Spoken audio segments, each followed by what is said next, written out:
The House will be in order. The House will be in order. The House will be in order. All right. The prayer will be offered by the guest chaplain, Rabbi Peter Stein, Temple Brith Kodesh, Rochester, New York.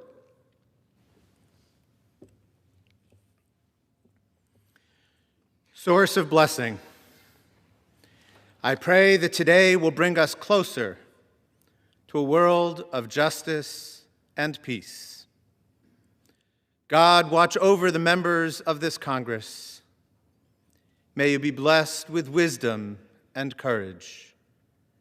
May your debates and decisions create safety and success, dignity and opportunity for all who call our country home.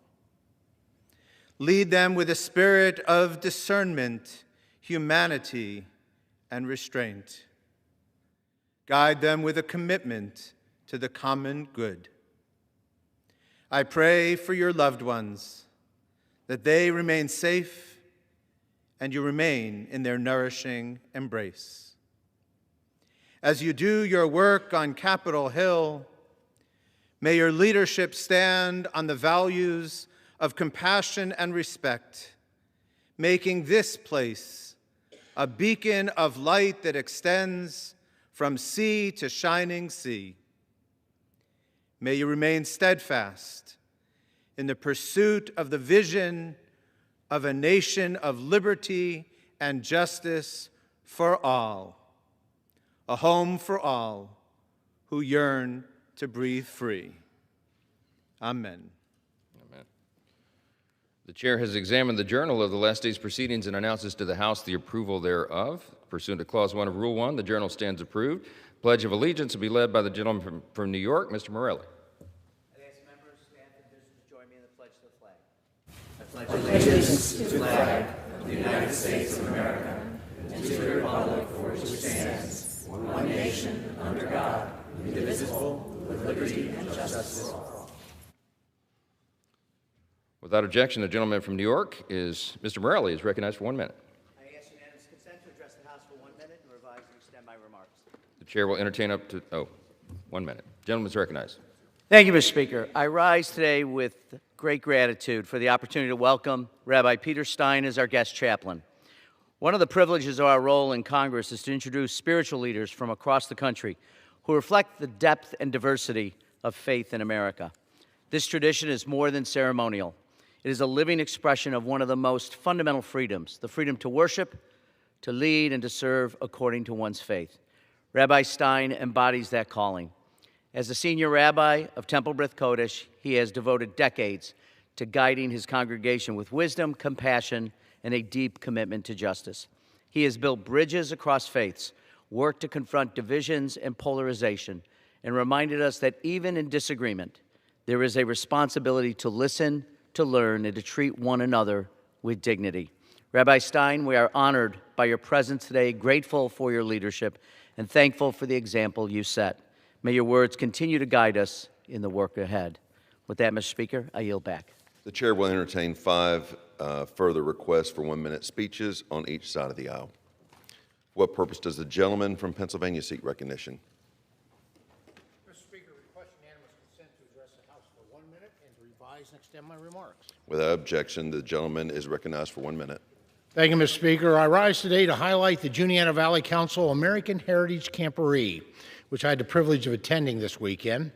This year's camporee, hosted by the Howard PAC and Troop 353, welcomed more than 400 scouts to my hometown of Howard, Pennsylvania, to enjoy a weekend of camping and learning about the core Scout values and American heritage. This year's camporee brought scouts together to participate in interactive sessions at the Eagle Ironworks in Curtin Village, one of the longest-running ironworks in Pennsylvania. Scouts spent the weekend learning the history of ironworking and what life would have looked like more than 100 years ago. I spent Saturday instructing participants in the American Heritage Merit Badge. As an Eagle Scout and a former Scoutmaster of Troop 353, it is always an honor to meet and spend time with the Scouts and learn more about the way they are positively impacting our communities. Mr. Speaker, I thank the Juniata Valley Council, which was established more than 100 years ago, for planning the annual camporee. Special thanks to Tom and Patty Long for leading the planning and the implementation of this event. Thank you, Mr. Speaker, and I yield back the balance of my time. For what purpose does the gentlewoman from Maryland seek recognition? I seek unanimous consent to address the House for 1 minute and to revise and extend my remarks. Without objection, the gentlewoman is recognized for 1 minute. Mr. Speaker, I rise today to honor Alfred Frank Bucci, who I had the pleasure of meeting last year and who we lost just 2 months before his 103rd birthday in Catonsville, Maryland. In World War II, Mr. Bucci served in the 99th Infantry Division during one of the war's most pivotal battles, the Battle of the Bulge. Following the victory, Bucci and his division helped liberate 3 POW camps and 1 Jewish Holocaust concentration camp. He was awarded the Purple Heart for his injuries sustained during his service, and decades later, the French government honored him with the Legion of Honor Medal, France's highest military award. Mr. Bucci continued his lifetime of service by working to improve quality of life for all veterans at the VFW Post 7472 in Ellicott City. He also told his story to students around the world in the spirit of keeping history alive. Today, we honor his sharp wit, his big heart, and his immeasurable devotion to our nation. He leaves behind a historic legacy and is survived by his daughter Joyce, his son-in-law George, his grandson, many nieces, nephews, and friends who were like family. I yield back. For what purpose does the gentleman from North Carolina seek recognition? Mr. Speaker, I ask for unanimous consent to address the House for 1 minute and to revise and extend my remarks. Without objection, the gentleman is recognized for 1 minute. Mr. Speaker, Western North Carolina is still recovering from Hurricane Helene. Families are rebuilding homes, small businesses are getting back on their feet, and communities are working every day to repair critical infrastructure. But now, Mr. Speaker, because some members of Congress have chosen to protect their political interest over serving the folks of America, including those in Western North Carolina, the Disaster Recovery Fund is about to run out of money, putting our recovery in serious jeopardy. This fund supports debris removal, infrastructure repair, and emergency response already underway. Once it's depleted, federal recovery operations will come to a halt, stopping reimbursements, delaying projects, and leaving local governments to shoulder costs that they cannot afford. We cannot allow Washington to continue this dysfunction and derail disaster recovery, or to let the Disaster Relief Fund run dry. I urge my colleagues to act immediately, end the political games, and let's reopen the Department of Homeland Security Operations and fully replenish the Disaster Relief Fund so that Western North Carolina can continue rebuilding without interruption. And with that, Mr. Speaker, I yield back. For what purpose does the gentleman from Rhode Island seek recognition? I ask unanimous consent to address the House for 1 minute to revise and extend my remarks. Without objection, the gentleman is recognized for 1 minute. Mr. Speaker, 250 years ago, on May 4th, 1776, the people of Rhode Island became the first in America to declare their independence from the British Crown. 2 months before the signing of the Declaration of Independence in Philadelphia, the Rhode Island General Assembly met in Providence and passed an act of renunciation to separate our state's political ties with the English king. Rhode Islanders have always believed in freedom, democracy, and the right to chart our own course. Our state's founding document in 1663 made us the first place in the Western Hemisphere to allow freedom of religion. And in 1772, when the British Empire sent ships to enforce its unfair laws, we took matters into our own hands and burnt the HMS Gaspee in the Narragansett Bay, an act of defiance that inspired the continent to rise up against tyranny. Rhode Island did not just participate in the American Revolution, we launched it. Happy May 4th. I yield back. For what purpose does the gentleman from Florida seek recognition? Mr. Speaker, I ask unanimous consent to address the House for 1 minute and to revise and extend my remarks. Without objection, the gentleman is recognized for 1 minute. Thank you, Mr. Speaker. I come to the floor today to honor the life of Anthony Yanez, a proud son of Key West and a true pillar of the Florida Keys community. Tony was a former Key West commissioner and a larger-than-life figure who dedicated himself to serving others and strengthening the community that he loved. Tony's work supported important local institutions, including the Key West Veterans Memorial and the Center for Animal Welfare and Education. His commitment to his community was not just public, it was personal. He showed up for his neighbors time and time again. Anthony Yannis leaves behind a legacy of service, passion, and love for Key West. He will be deeply missed, but his impact will live on for generations. May he rest in peace. Thank you, and I yield back. For what purpose does the gentleman from New York seek recognition? Mr. Speaker, I ask for unanimous consent to address the House for 1 minute and to revise and extend my remarks. Without objection, the gentleman is recognized for 1 minute. Thank you, Mr. Speaker. Veterans give so much to our country, and it is up to us to take care of them when they become civilians.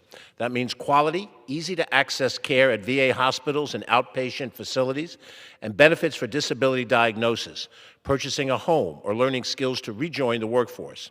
In Congress, I'm committed to maintaining these benefits for veterans and preventing any action that would require additional hurdles to receive these earned benefits. One major bill I'm supporting is top of mind for veterans, H.R. 1970, providing Veterans Essential Medications Act, will direct the VA to reimburse state homes for the cost of certain costly medications provided to veterans who receive nursing home care.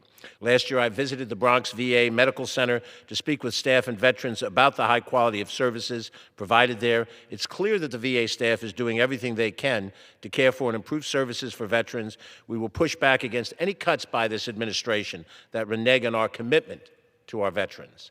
Thank you, Mr. Speaker, and I yield back. For what purpose does the gentleman from Idaho seek recognition? Unanimous consent to address the House and revise and extend my remarks. Without objection, the gentleman is recognized for 1 minute. Thank you, Mr. Speaker. I am honored to stand today to remember the life and legacy of a dear friend and fellow Idahoan, Dirk Kempthorne. Dirk was a trusted leader and devoted public servant. Throughout his distinguished career, he served as mayor of Boise, Idaho governor, United States senator, and secretary of the Interior. In each role, Dirk worked tirelessly to strengthen our communities, promote responsible stewardship, and expand opportunity for Idaho families. His leadership helped support job growth, drive commerce, and invest in infrastructure across the Gem State. He was also instrumental in the commissioning of the USS Idaho nuclear submarine, championing support for its crew and their families. Beyond his many accomplishments, Dirk was a loving husband, father, grandfather, just a good man. Rest in peace, my friend.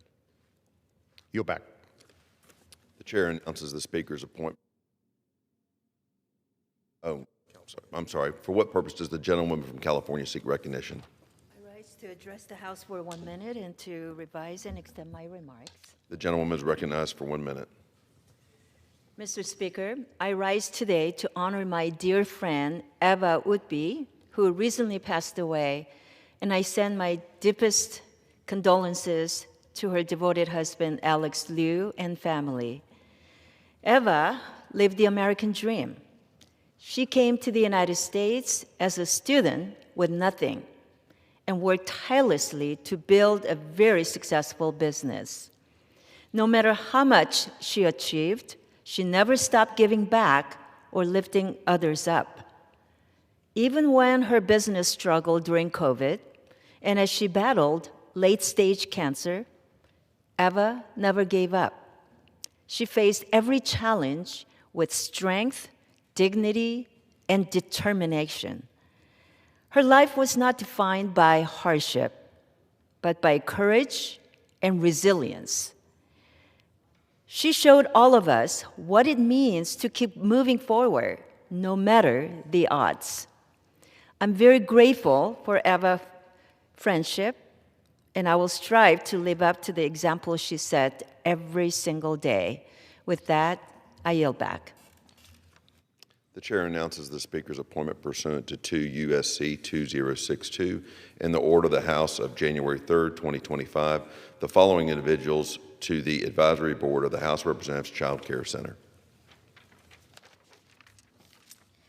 Mr. John Byers of Alexandria, Virginia, Ms. Rachel Collins of Washington, D.C., Ms. Julia Legansky of Potomac, Maryland, Mr. Derek Harley of Avon Lake, Ohio, Ms. Lauren Hodge of Alexandria, Virginia, Mr. Thomas McAllister of Washington, D.C., Ms. Anna McCormick of Alexandria, Virginia, and Mr. Kevin O'Keefe of Falls Church, Virginia.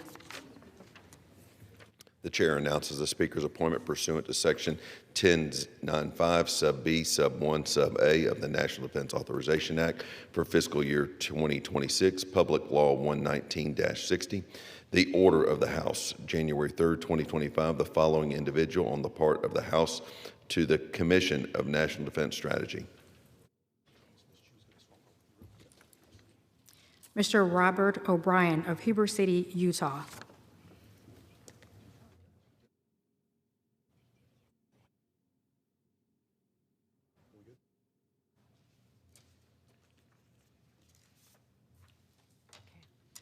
Pursuant to House Resolution 1224 and Rule 18, the Chair declares the House and the Committee of the Whole House on the State of the Union for the further consideration, H.R. 7567. Will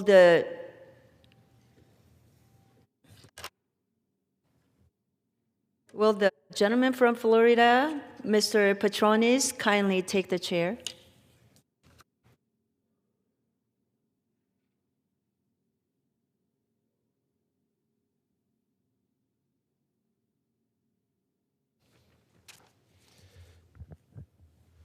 The House and Committee of the Whole on the State of the Union for further consideration of H.R. 7567, which the clerk will report by title.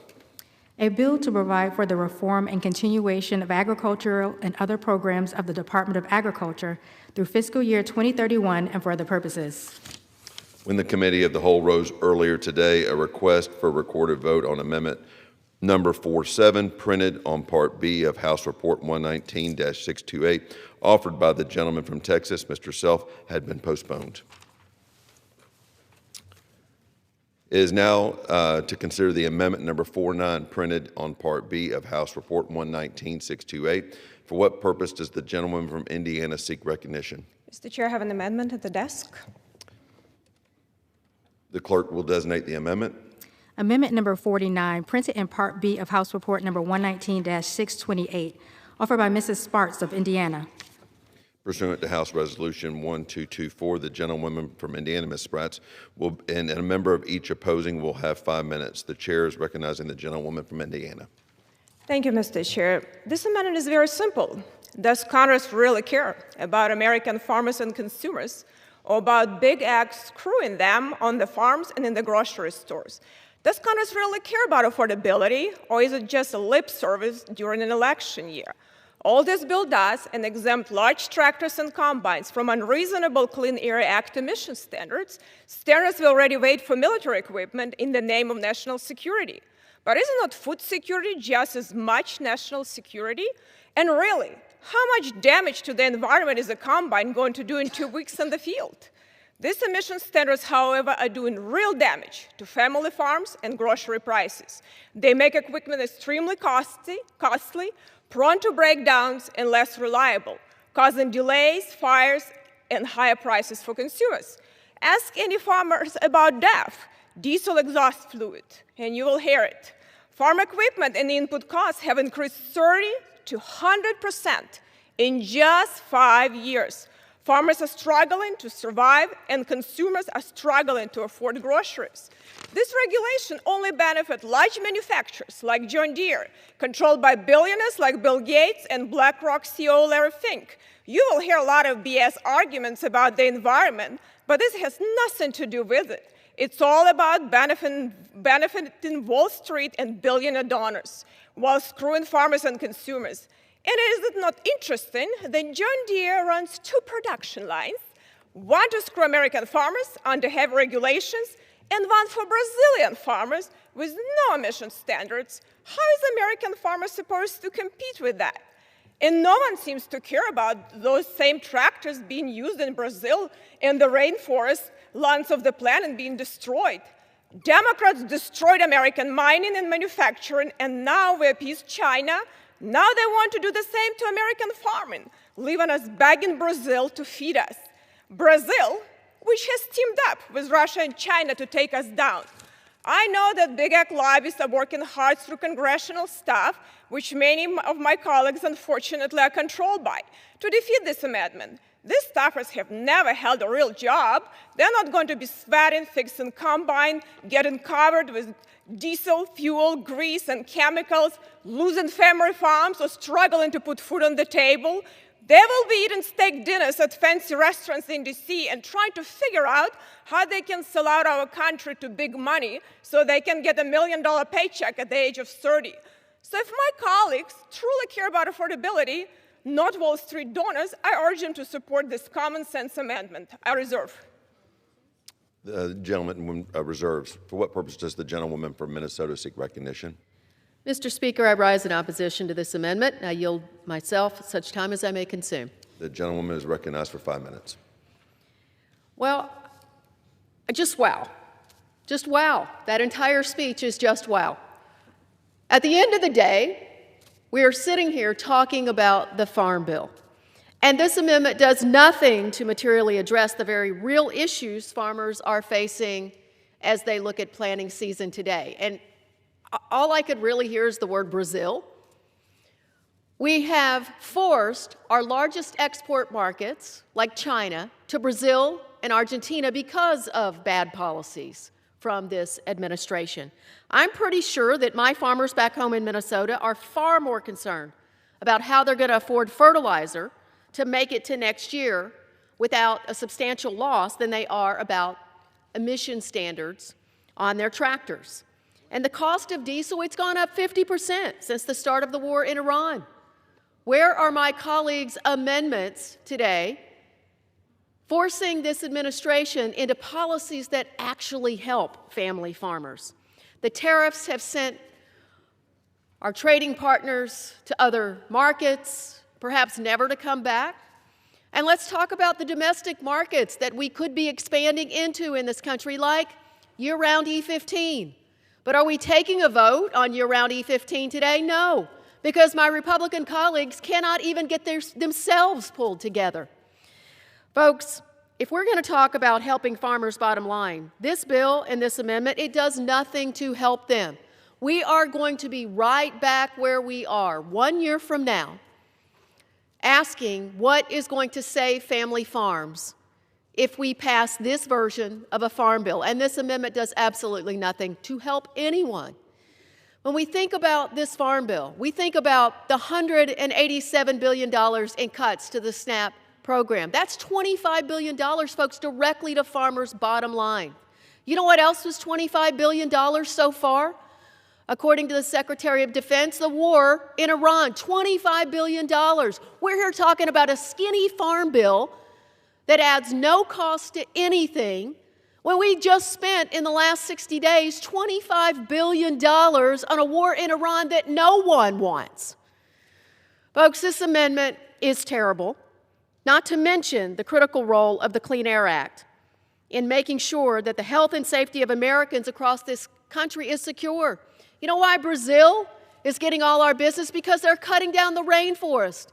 And they're planting our commodities, our business.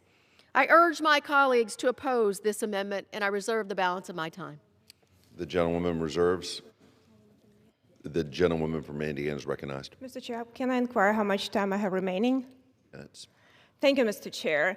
It's very interesting. I don't think if my colleague from the other side would actually spend some time in Minnesota with farmers, I think she would have a different perspective. Actually, as a generational farmer, my family came from Minnesota and now in Indiana. If she would have spent a little bit of time actually talking to real farmers instead of trying to raise price of commodities that a lot of working family will be paying for, she would start worrying about input costs and what it's doing to our prices and how family farms are going bankrupt. And if we continue on this path, we will have no farmers. And it's very ironic that we allow Brazil, on top of everything else, to actually buy combines and tractors with no of the standards.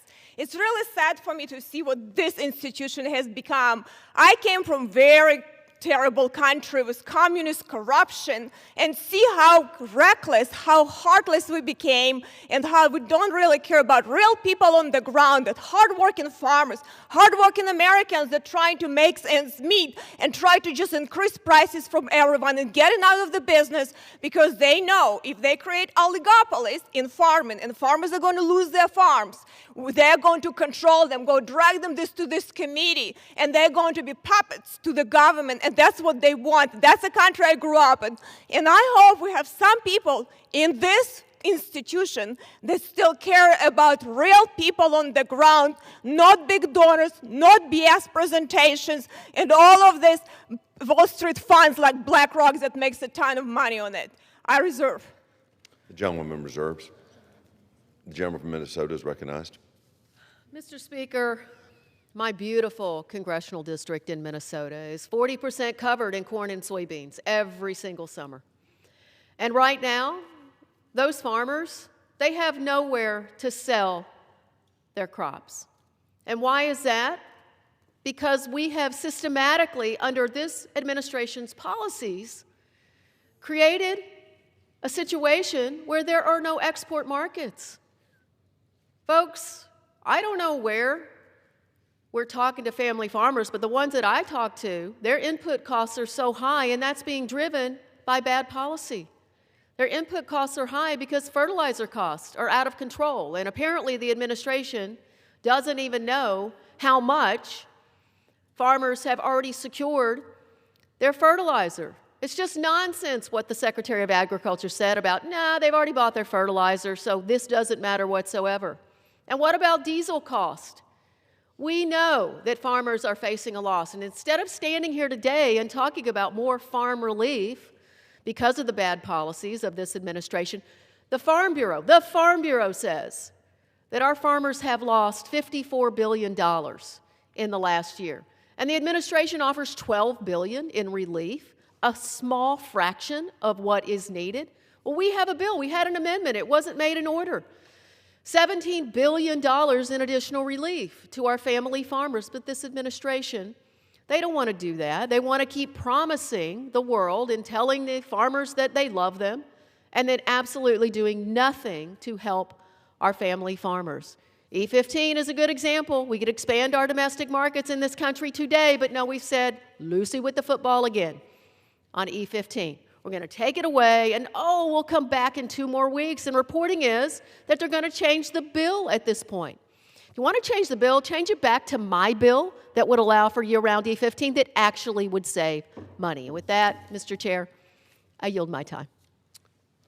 Mr. Chair, how much time do I have remaining? The gentleman yields. The gentlewoman from Indiana is recognized. How much time do I have remaining, Mr. Chair? 30 seconds. Mr. Chair, this is one of the bad policies the gentlewoman is talking about, the driving input costs, unreasonable, burdensome regulations on tractors and combine by EPA. And I yield a few seconds to the Mr. Chairman. Well, I'll just finish up by saying, for the ranking member, she gets done with her political talking points of running for Senate. And hopefully she's here. I invite her on May 13th. Welcome to be here to vote on an E15 bill on May 13th. I think the gentlelady, I support this bill. This drives up the cost of these pieces of equipment. Gentleman's time has expired. The question on the amendment is offered by the gentlewoman from Indiana. All those in favor say yea. Aye. All those opposed say no. Is it opinion of the chair that the yeas have it? The amendment is agreed to. Mr. Chair. The woman from Minnesota is recognized. I request a recorded vote. Pursuant to Clause 6, Rule 18, further proceedings on the amendment offered by the gentlewoman from Indiana will be postponed.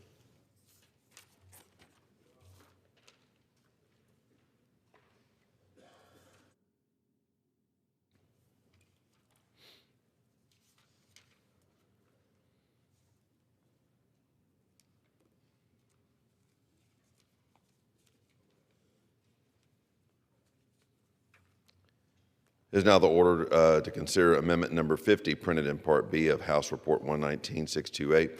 For what purpose does the gentleman from Florida seek recognition? I have an amendment at the desk. The clerk will designate the amendment.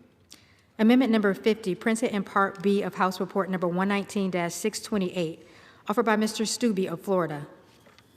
Pursuant to House Resolution 1224, the gentleman from Florida, Mr. Stubbe, and a member opposed will control 5 minutes. The chair is recognizing the gentleman from Florida. Thank you, Mr. Speaker. The agricultural land of the United States should be owned by Americans, not by foreign adversaries, hostile regimes, or those who actively seek to undermine the economic, food, and national security of the American people. Right now, federal law does not have a forceful provision that strictly denies entities and persons affiliated with foreign adversaries and state sponsors of terrorism from buying up American farmland. The same governments that hack our critical infrastructure, poison our communities with fentanyl, and dare to surpass the United States on the world stage are slowly acquiring American farmland acre by acre, county by county, and state by state. My amendment is simple. It would prohibit the purchase of agricultural land by foreign adversaries and state sponsors of terrorism. The fact that our enemies and their accomplices are already not firmly restricted from purchasing ag land in our nation should alarm every member of this body. Enemy ownership of our agricultural land presents a clear, dire, and direct threat to our national security. Much of our farmland surrounds our nation's most sensitive critical infrastructure assets and military installations, and such proximity can afford our enemies the ability to surveil our troops and disrupt critical supply chains that support military readiness, our energy grid, and keep our economy flourishing. We should never allow our enemies to gain a foothold in the shadows of the installations that protect and defend our economic and national security. Our agricultural land is perhaps one of our nation's greatest strategic assets. It's the land that sustains American families, insulates our military installations, and serves as the backbone of the American economy. Why should we ever give our enemies a single inch of the very land that sustains our country? My amendment draws a hard line, which should have existed all along. Our enemies don't get to own Americans' agricultural land. I urge my colleagues to support the American people's sovereign right to our farmland by voting for my amendment. I reserve the remainder of my time. Gentleman reserves. What purpose does the gentlewoman from Hawaii seek recognition? Thank you, Mr. Speaker. I rise in opposition to this amendment and yield myself as much time as I may consume. The gentlewoman is recognized for 5 minutes. Thank you, Mr. Speaker. I rise in opposition to this amendment. This amendment seems innocent enough. Surely we do not want our foreign adversaries to acquire agricultural land here in the United States.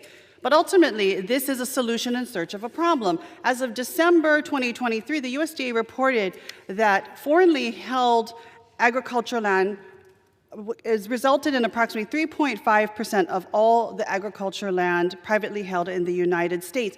Essentially, 5 countries, Canada, the Netherlands, Italy, UK, and Germany, account for 62% of all of this 3.5%, with land owned by China coming in at approximately 0.9% of all total foreign-owned land, again, of this 3.5% in the United States.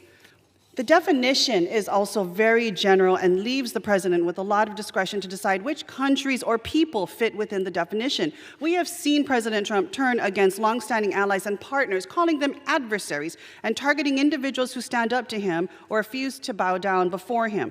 Allowing a president, any president, to target land holdings seems like a very dangerous tool to place in the hands of our current president. And let's be clear, I share the concern about protecting U.S. ag land and national security. But this amendment is overly broad and risks serious unintended consequences. We've been down this road before. So-called alien land laws once barred those deemed ineligible for citizenship from owning or leasing land, disproportionately targeting Chinese and Japanese communities because discriminatory federal laws denied them naturalization. And in recent years, states such as Florida and Texas have passed laws restricting ownership of ag land by citizens or entities from foreign adversaries, which has resulted in xenophobic and discriminatory practices against Asian Americans. Realtors literally concerned about selling land to Chinese Americans, insinuating any kind of affiliation to the CCP. If the goal is to address national security, we should be precise. Restrictions should be narrowly tailored to foreign governments and individuals already identified through existing authorities, such as the Treasury Department's specially designated nationals list. And we already have the tools to review and block risky transactions, including the CFIUS list that can be used to identify specifically who should not be purchasing our land. We should strengthen and enforce these tools, not create vague, sweeping prohibitions that invite confusion and discrimination, particularly against immigrants and people of color. We can protect our national security without undermining civil rights or opening the door to racial profiling. There is a better way to protect national security, to protect our agricultural land, and protect our Asian American community from the threat of racism. This amendment is not it. I strongly urge my colleagues to reject this amendment. Reserves. The gentleman from Florida is recognized. Thank you, Mr. Speaker. The heads of our different intelligence agencies have stated that the Chinese Communist Party is the #1 threat to the national security of the United States. I had the opportunity to serve in Hawaii for 3 years. Hawaii has a number of different military installations that are surrounded by, for example, pineapple farms, to allow the Chinese Communist Party to purchase land around our military installations, some of the most sensitive military installations that we have. It's very surprising that you have members from that very state with all of those military installations that wouldn't want to protect the national security of the United States. This is a very simple amendment. It doesn't matter who the president is. It matters that we're not going to allow our enemies to buy agricultural land by our military installations and put our country at risk. I reserve. The gentleman from reserves. The gentleman from Hawaii is recognized. Thank you, Mr. Speaker. I think it is rich that the previous speaker insinuates that China may buy all our agricultural land when most of the land in Hawaii was stolen by the United States of America when it was illegally annexed by this country. At this time, I yield so much time as may be required to the ranking member to speak on this issue. The gentlewoman's recognized. Thank you so much for yielding. I just want to say it's great news. It's good news. We've got a due date. We're going to get a vote on year-round E15 on May 13th. That's terrific news, Mr. Chair.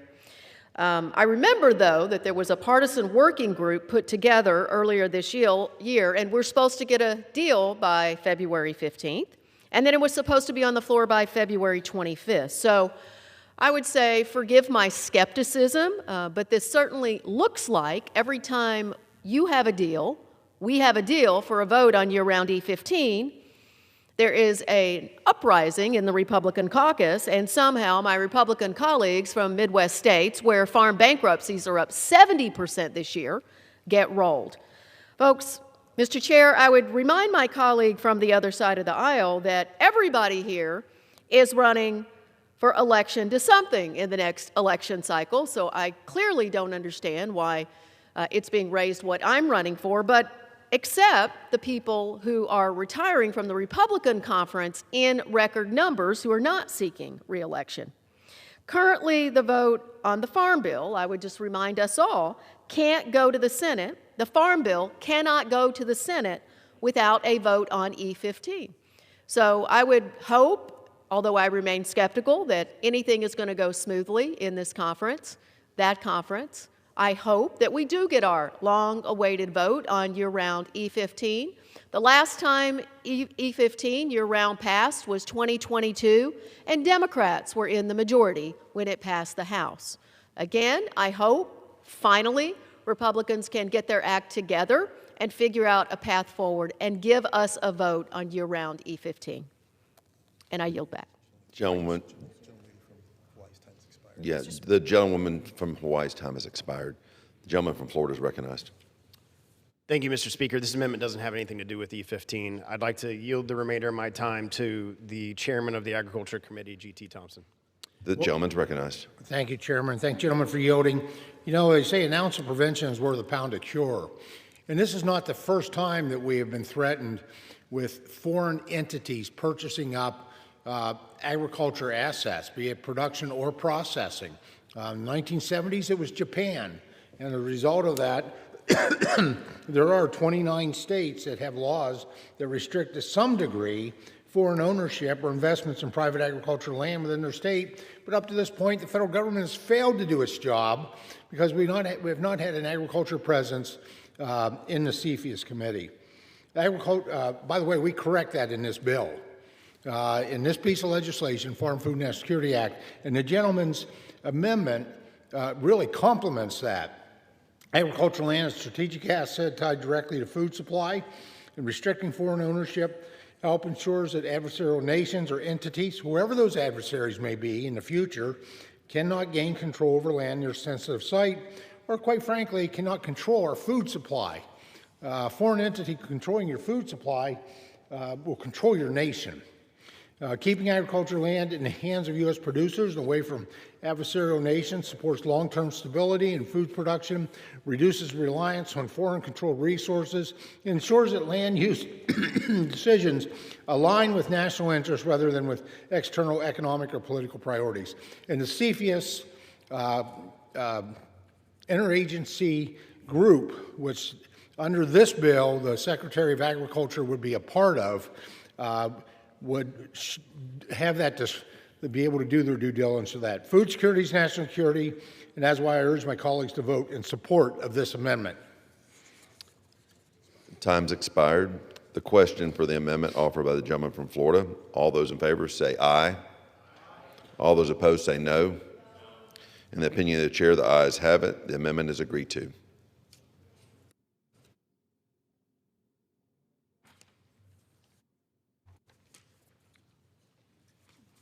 It is now in order to consider amendment number 5.1, printed in Part B of the House Report 119-628. For what purpose does the gentleman from Florida seek recognition? I have an amendment at the desk.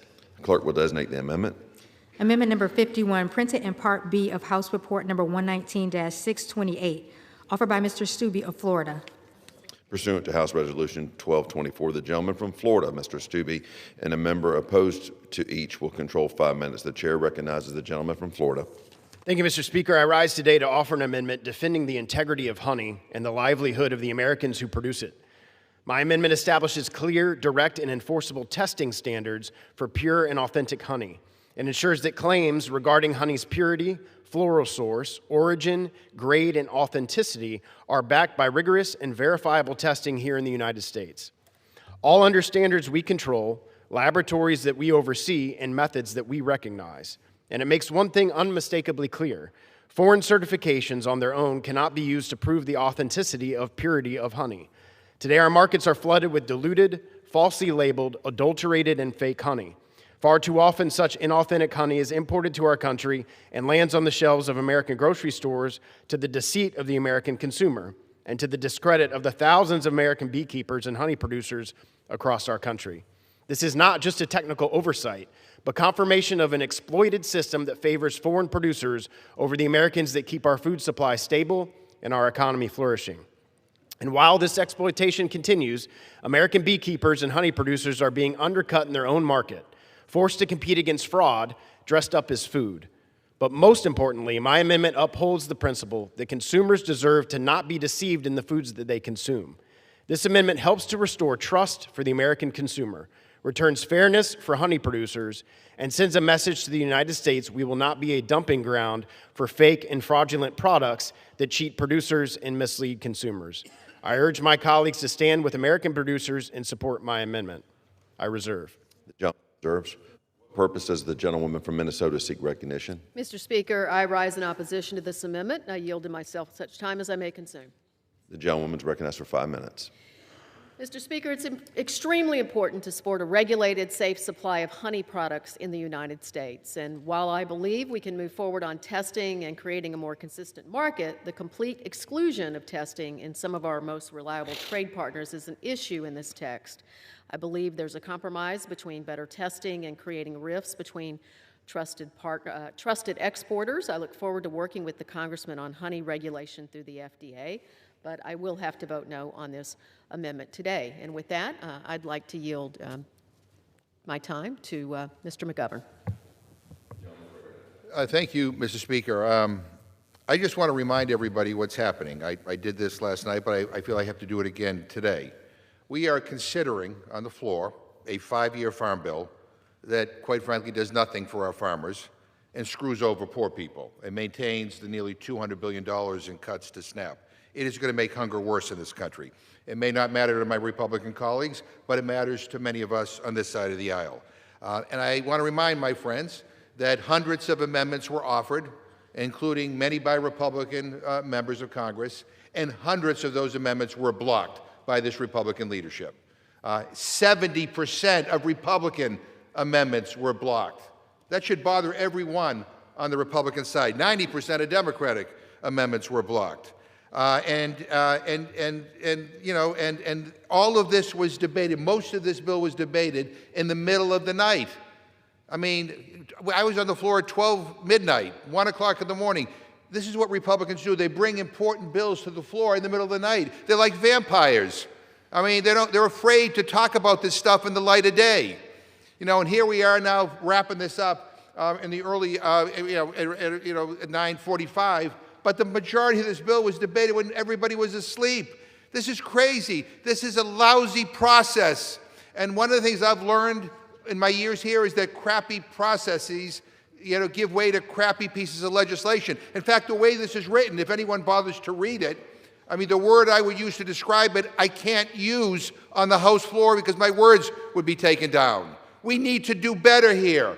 And this is a chance for my Republican colleagues to stand with us and say no. Let's do this right. This is a big deal. This is an important bill. And the way it is written, it is insufficient to meet the needs of our farmers, and it is insufficient to deal with a rising hunger crisis in this country. I mean, for God's sake, let's legislate here, and let's not be afraid to have other people on both sides of the aisle be able to contribute. This is lousy. This is terrible. This process sucks. I'm ashamed of what we're doing here today, and I thank the gentlelady for yielding. I'll reserve. The gentleman reserves. The gentleman from Florida is recognized. Thank you, Mr. Speaker. Americans have the right when they go to the grocery store to know that the honey that they are purchasing is not adulterated fake honey from places like the Chinese Communist Party in Brazil. They should know what their honey is. They should know that it's actual honey that they're purchasing. This amendment gives the Americans the ability to do that. I can't think of anybody that would be opposed to that. I refer the remainder of my time to the chairman of the committee. I yield. The gentleman is recognized. Ask how much time remains. 3 minutes. Very good. Well, I thank the gentleman for yielding. I thank the gentleman for bringing up this important amendment. I can't believe that anyone is opposed to just making sure that honey is healthy. It's produced in the United States. It just shows you the politics of my friends on the left side of the aisle, the Democrats. And so let me address this amendment first. As with all food quality provisions, it's important that we're relying on high-quality science and methods to make sure that when products are making claims regarding their quality, purity, and authenticity, it be confirmed. And this amendment brings that certainty to the honey industry in the United States, protecting by producers and consumers. And there's a great secondary benefit to making sure that the honey industry is successful, because we need those pollinators. We need those pollinators for everything, for our food, for beautiful flowers, for anything that grows, basically.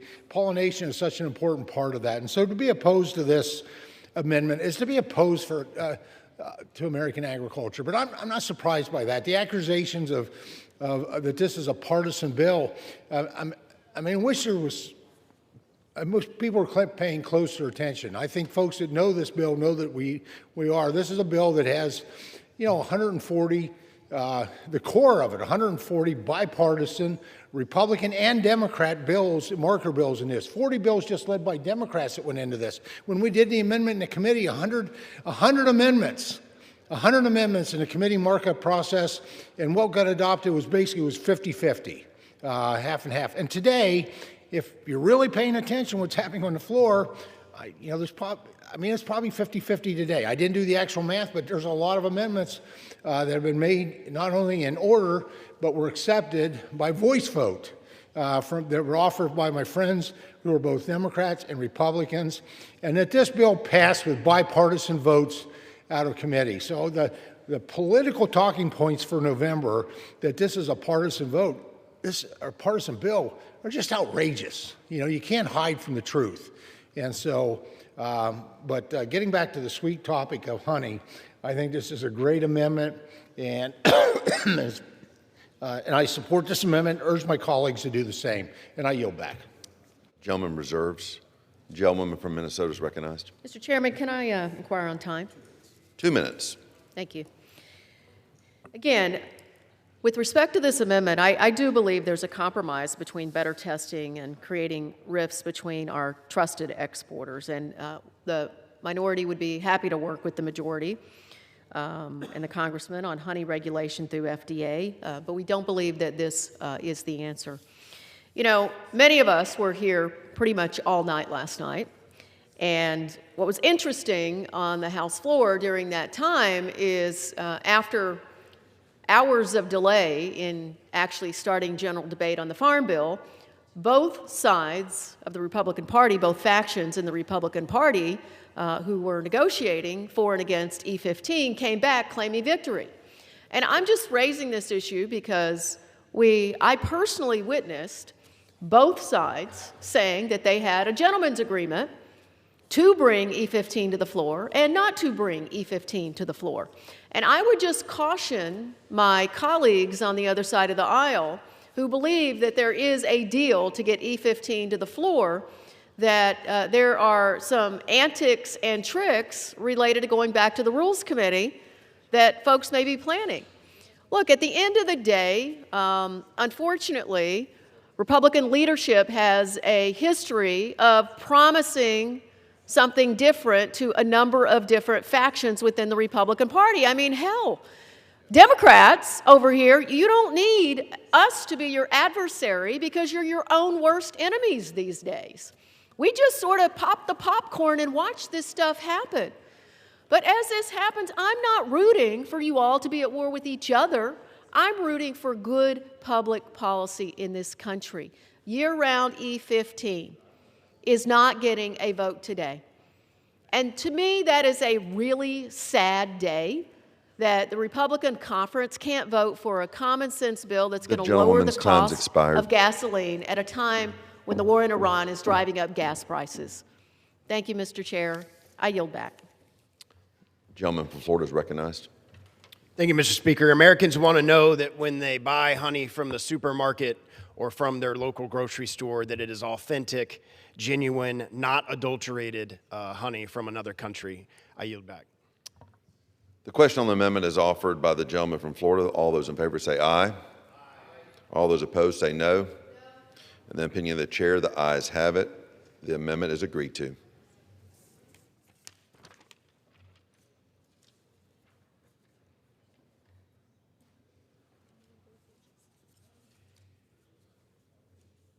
Ready to start? Pursuant to Clause 6, Rule 18, the proceedings will now resume on those amendments printed in Part B of House Report 119-628, which further proceedings were postponed in the following order. Amendment number 2 by Mr. Bentz of Oregon. Amendment number 8 by Mr. Crawford of Arkansas. Amendment number 20 by Mr. Gotham of Wisconsin. Amendment number 22 by Mr. Grantham of Wisconsin. Amendment number 28 by Ms. Luna of Florida. Amendment number 36 by Mr. Moore of West Virginia. Amendment number 39 by Mr. Schotten from Michigan. Amendment number 47 by Mr. Self of Texas. Amendment number 49 by Ms. Spratz of Indiana. The chair will reduce 2 minutes from the minimum time of any electronic vote after the first vote in this series. The unfinished business is the request of a recorded vote on Amendment number 2 in Part B of House Report 119-628. The gentleman from Oregon, Mr. Bentz, is on further proceedings were postponed on where the ayes prevailed on a voice vote. The clerk will redesignate the amendment. Amendment number 2, printed in Part B of House Report number 119-628, offered by Mr. Bentz of Oregon. A recorded vote has been requested, and those in support of a recorded vote will rise and be counted. A sufficient having risen, a recorded vote is offered.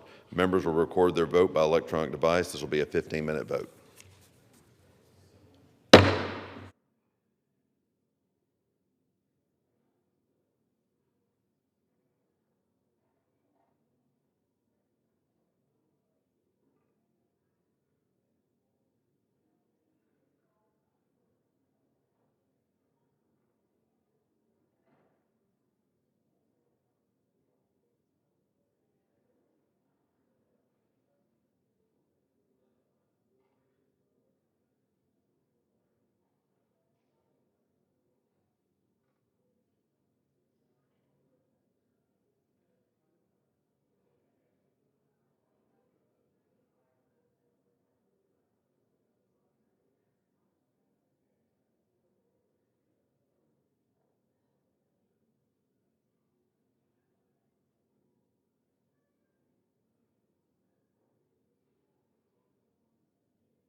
On this vote,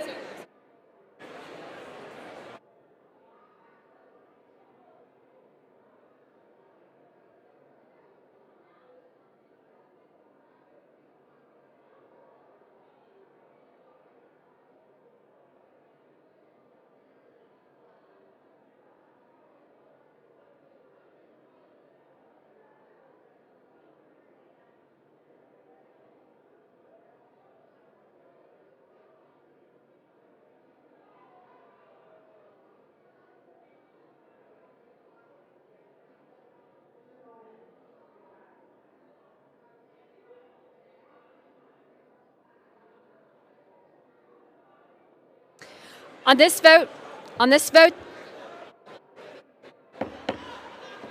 on this vote, the yeas are 210, the nays are 216. The amendment is adopted. Not adopted, I'm sorry. The amendment is not adopted.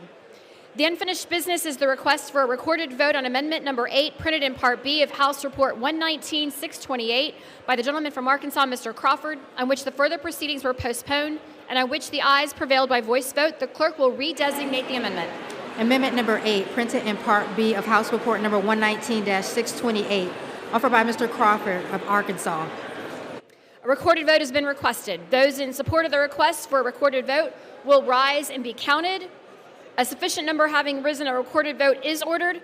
Members will record their votes by electronic device. This will be a 2-minute vote.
Vote. The yeas are 384, the nays are 35. The amendment is adopted.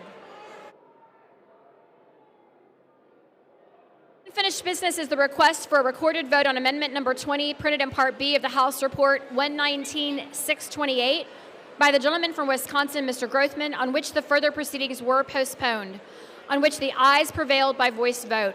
The clerk will redesignate the amendment. Amendment number 20, printed in Part B of House Report number 119-628, offered by Mr. Grothman of Wisconsin. A recorded vote has been requested. Those in support of the request for a recorded vote will rise and be counted. A sufficient number having risen, a recorded vote is ordered. Members will record their votes by electronic device. This is a 2-minute vote.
On this vote, the yeas are 416, the nays are 8. The amendment is adopted.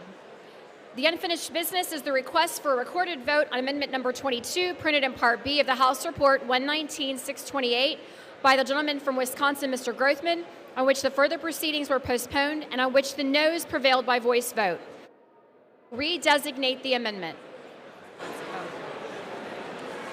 Amendment number 22, printed in Part B of House Report number 119-628, offered by Mr. Grothman of Wisconsin. A recorded vote has been requested. Those in support for the request of a recorded vote will rise and be counted. A sufficient number having risen, a recorded vote is ordered. Members will record their votes by electronic device. This is a 2-minute vote.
On this vote, the yeas are 69, the nays are 355. The amendment is not adopted.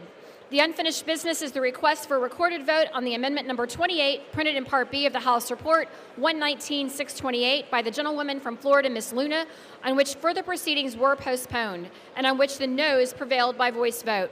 The clerk will redesignate the amendment. Amendment number 28, printed in Part B of House Report number 119-628, offered by Mrs. Luna of Florida. A recorded vote has been requested. Those in support of a request for a recorded vote will rise and be counted.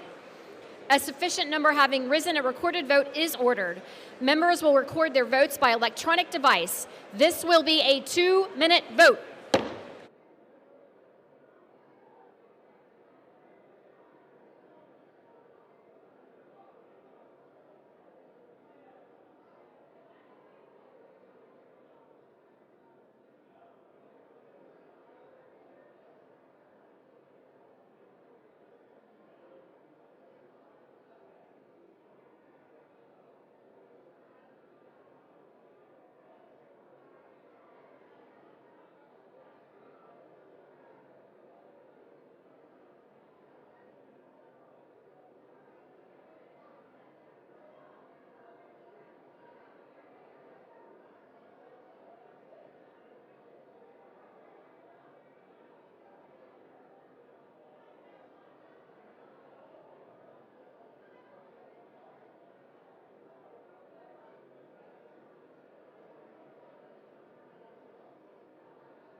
On this vote, the yeas are 280, the nays are 142. The amendment is adopted.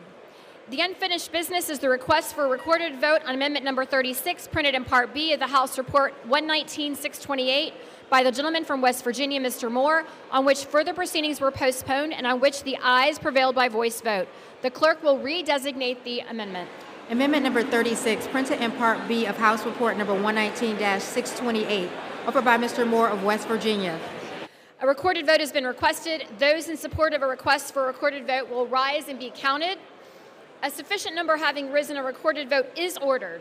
Members will record their votes by electronic device. This will be a 2-minute vote.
On this vote, the yeas are 187, the nays are 239. The amendment is not adopted. The unfinished business is the request for a recorded vote on amendment number 39, printed in Part B of the House Report 119-628 by the gentlewoman from Michigan, Ms. Scholten, on which further proceedings were postponed and on which the noes prevailed by voice vote. The clerk will redesignate the amendment. Thank you. Amendment number 39, printed in Part B of House Report number 119-628, offered by Ms. Scholten of Michigan. A recorded vote has been requested. Those in support of the request for a recorded vote will rise and be counted. A sufficient number having risen, a recorded vote is ordered. Members will record their votes by electronic device. This is a 2-minute vote.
On this vote, the yeas are 233, the nays are 194. The amendment is adopted. The unfinished business is the request for a recorded vote on amendment number 47, printed in Part B of House Report 119-628 by the gentleman from Texas, Mr. Self, on which further proceedings were postponed and on which the ayes prevailed by voice vote. The clerk will redesignate the amendment. Amendment number 47, printed in Part B of House Report number 119-628, offered by Mr. Self of Texas. A recorded vote has been requested. Those in support of the request for a recorded vote will rise and be counted. A sufficient number having risen, a recorded vote is ordered. Members will record their votes by electronic device. This is a 2-minute vote.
voted.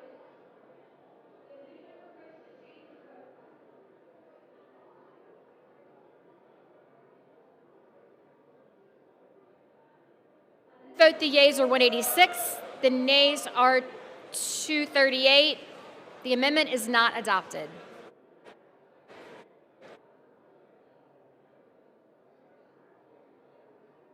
The unfinished business is the request for a recorded vote on amendment number 49, printed in Part B of the House Report 119-628 by the gentlewoman from Indiana, Ms. Spartz, on which the further proceedings were postponed and on which the ayes prevailed by voice vote. The clerk will redesignate the amendment. Amendment number 49, printed in Part B of House Report number 119-628, offered by Mrs. Spartz of Indiana. A recorded vote has been requested. Those in support of a request for a recorded vote will rise and be counted. A sufficient number having risen, a recorded vote is ordered. Members will record their vote by electronic device. This is a 2-minute vote.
Voted.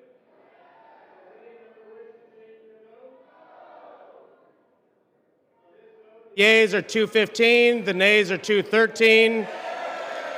The amendment is adopted. There being no further amendments under the rule, the committee rises.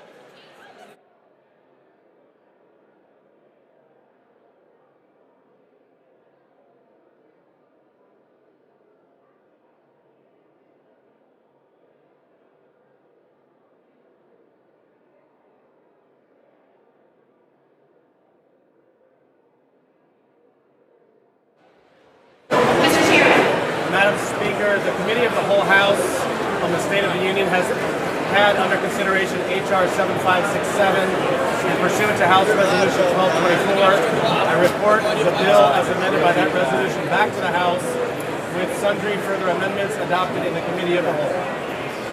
The chair on the Committee of the Whole House on the State of the Union reports that the committee has had under consideration the bill H.R. 7567 and, pursuant to House Resolution 1224, reports the bill as amended by that resolution back to the House with sundry further amendments adopted in the Committee of the Whole.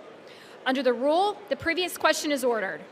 Is a separate vote demanded on any further amendment reported from the Committee of the Whole?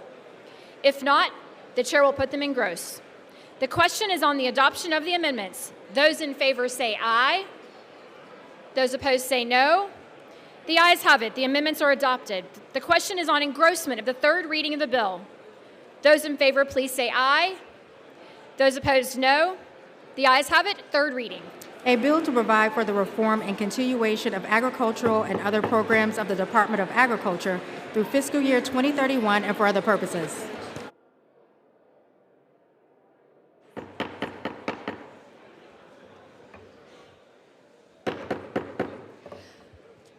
For what purpose does the gentlewoman from Minnesota seek recognition? Madam Speaker, I have a motion to recommit at the desk. The clerk will report the motion. Ms. Craig of Minnesota moves to recommit the bill H.R. 7567 to the Committee on Agriculture.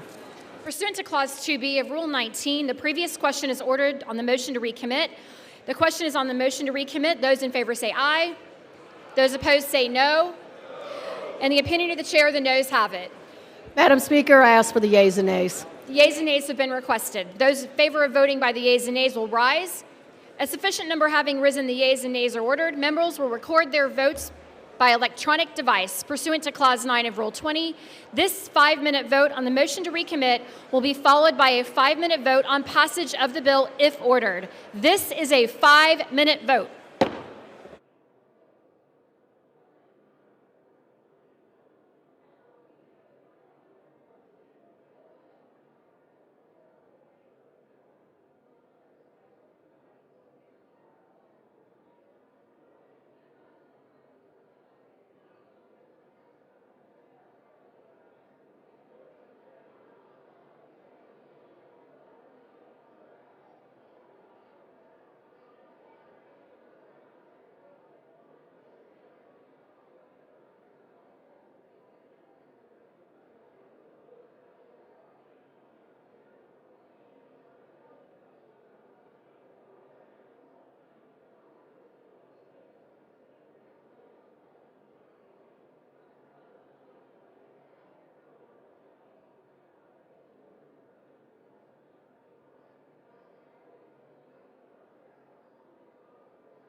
was going to look at. On this vote, the yeas are 211, the nays are 214. The motion is not adopted. The question is on passage of the bill. Those in favor, please say aye. Those opposed, no. The ayes have it. The bill is... Madam Speaker, may I have the yeas and nays? The yeas and nays are requested. Those in favor of voting by the yeas and nays will rise. A sufficient number having risen, the yeas and nays are ordered. Members will record their votes by electronic device. This is a 5-minute vote.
On this vote, the yeas are 224, the nays are 200. The bill is passed. Without objection, a motion to reconsider is laid on the table.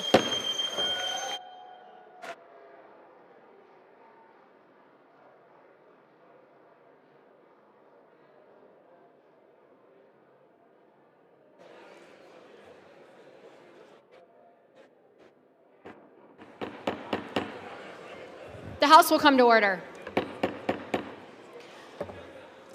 For what purpose does the gentleman from Pennsylvania seek recognition? The House will be in order. You be in order. Lost one. Unanimous consent that the clerk be authorized to make technical corrections in the engrossment of H.R. 7567 to include corrections in spelling, punctuation, section numbering, and cross-referencing, and the insertion of appropriate headings. Without objection. For what purpose does the gentleman from Illinois seek recognition? I ask unanimous consent that I may hereafter be considered the first sponsor of H.R. 2424, a bill originally introduced by Representative LaMalfa of California for the purpose of adding co-sponsors and requesting reprintings pursuant to Clause 7 of Rule 7. Thank you. Without objection. Pursuant to Clause 12A of Rule 1, the Chair declares the House in recess subject to the call of the Chair.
The House will be in order.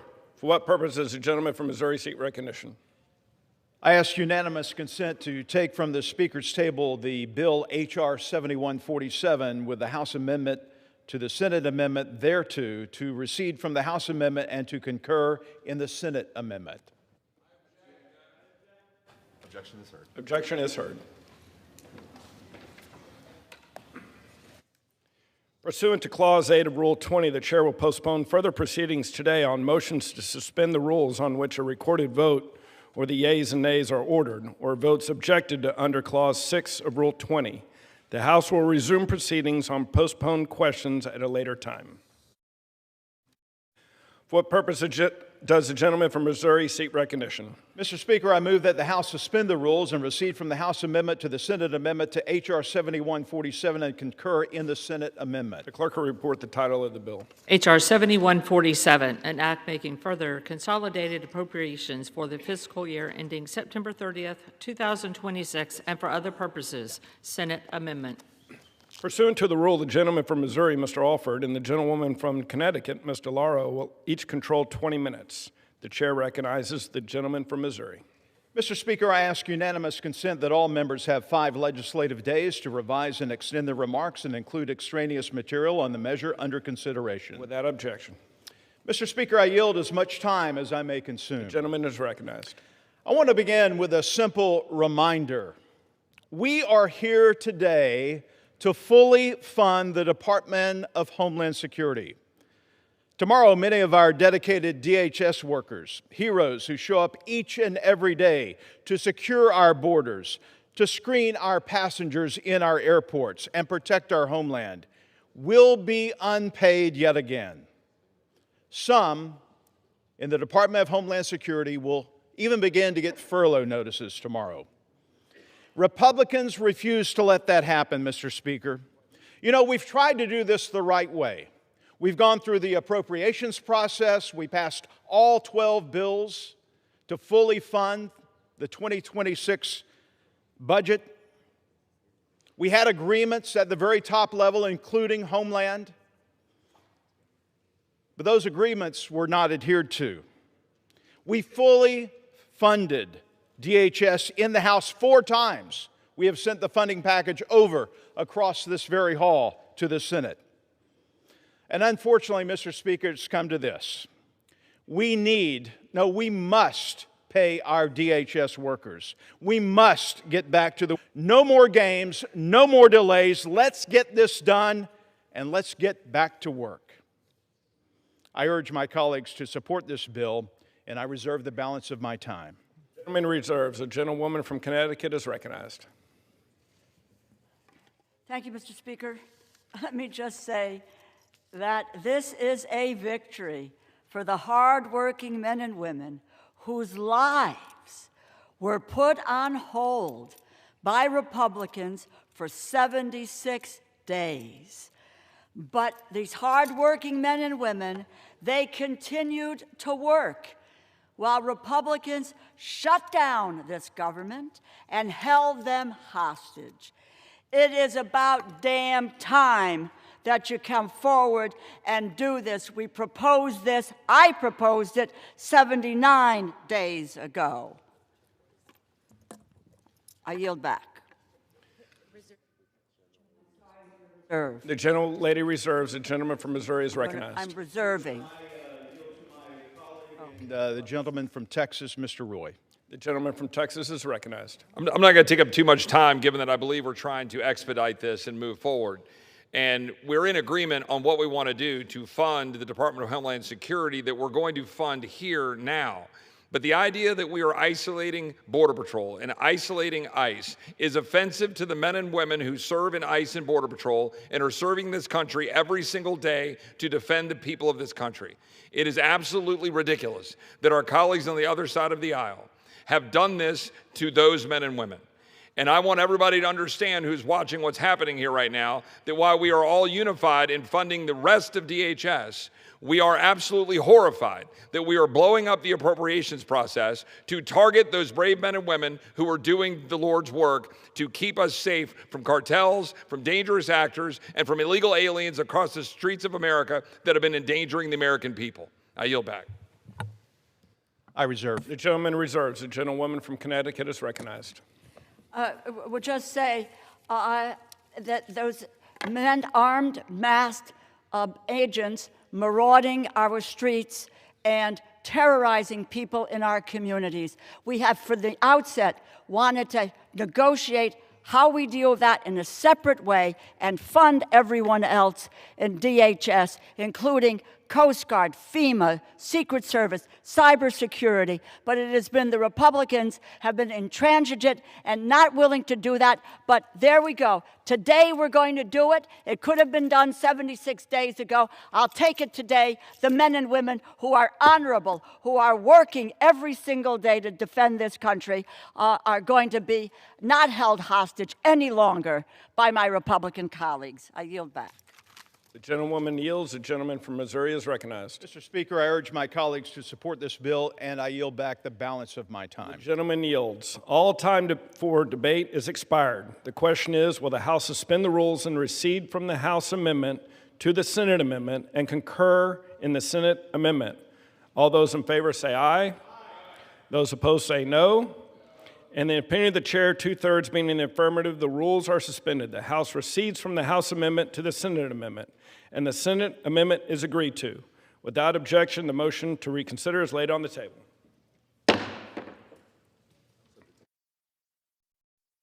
Pursuant to Clause 12A of Rule 1, the chair declares the House in recess, subject to call of the chair.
The chair will receive a message. Mr. Speaker, message from the Senate. Mr. Speaker, Mr. Secretary.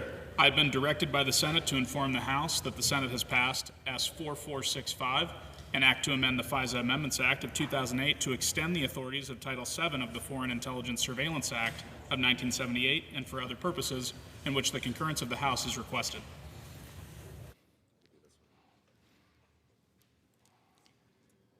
Pursuant to Clause 4 of Rule 1, the following enrolled bill was signed by the Speaker on Thursday, April 30th, 2026. H.R. 7147, making further consolidated appropriations for the fiscal year ending September 30th, 2026, and for other purposes.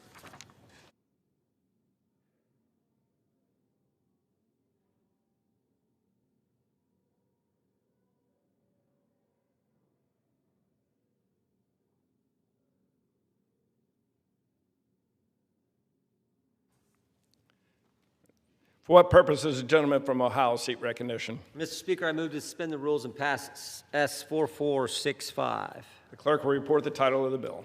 Senate 4465, an act to amend the FISA Amendments Act of 2008 to extend the authorities of Title VII of the Foreign Intelligence Surveillance Act of 1978 and for other purposes.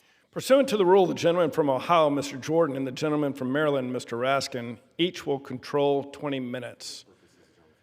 For what purpose does the gentleman from Kentucky seek recognition? Mr. Speaker, I rise to claim time in actual opposition to the motion. Is the gentleman from Maryland opposed to the motion? I do not oppose the motion, Mr. Speaker. And the gentleman from Kentucky will control the time for the opposition. The gentleman from Ohio is recognized. It's unanimous consent that all members may have 5 legislative days in which to revise and extend their remarks and to insert extraneous material on S-4465. Without objection. Mr. Speaker, I yield the gentleman from Maryland, Mr. Raskin, 10 minutes, and now unanimous consent that he be permitted to control that time. Without objection, so ordered. The gentleman from Ohio is recognized. Thank you, Mr. Speaker. This is not the outcome that any of us wanted for the FISA 702 program, but here we are. 702 program is incredibly important for protecting our national security and advancing our interest abroad. This temporary extension will ensure that there is no disruption to the program while we work out our differences on a longer reauthorization. I urge all members to support the legislation, and I reserve the balance of our time. The gentleman reserves. The gentleman from Maryland is recognized. Thank you, Mr. Speaker. The Senate just unanimously passed this 43-day extension. Yesterday, I was struck by a point my colleagues from House Intelligence made here on the House floor that the FISA 702 authorities were too important to turn off. We agree. But I also know that we cannot turn off our constitutional values and principles. Nothing about protecting our safety should prevent us from protecting our rights. We can have both. When we talk about protecting civil liberties, we're not speaking of theoretical threats. We're talking of real violations perpetrated by the FBI, not just in 2022, but over the past year and still going on today. The March 2026 Fisk opinion describing the Fisk judge's concerns about the FBI's violations of FISA is still classified by an administration that seems intent on keeping the public in the dark as we debate this fundamental problem. We can say with some confidence that the FBI has no idea how many U.S. person queries they ran last year, how many times they spied on American citizens. And we should not have to take this vote without being able to explain these serious deficiencies. We have a right to know how many times the communications of American citizens were accessed. Every day that goes by where the Trump administration and Kash Patel's FBI can circumvent our constitutional values to spy on American citizens is one day too many. But I won't oppose this short extension, but only because it is my fervent hope and determination that it will give us the time to work together across the aisle to implement meaningful reform. It is long past time for Speaker Johnson to stop blocking members of this body from coming together across party lines to work in good faith to strike a bipartisan deal on Section 702 that is the support of a robust bipartisan majority which believes that the program is important for foreign intelligence, but must be made consistent with the essential constitutional values of our privacy rights in under the Constitution. A significant majority of members in this chamber, Democrats and Republicans alike, want real reforms to protect Americans' privacy and civil liberties, not the paltry restatements of current law that have been offered to us so far. The vast majority of members of this body and American people want a federal judge, not an FBI agent or an FBI lawyer, to stand between them and their private communications. That's the constitutional design. You go to a judge. You don't leave it to the executive branch itself to check its own behavior. The Speaker must allow the House to work its will.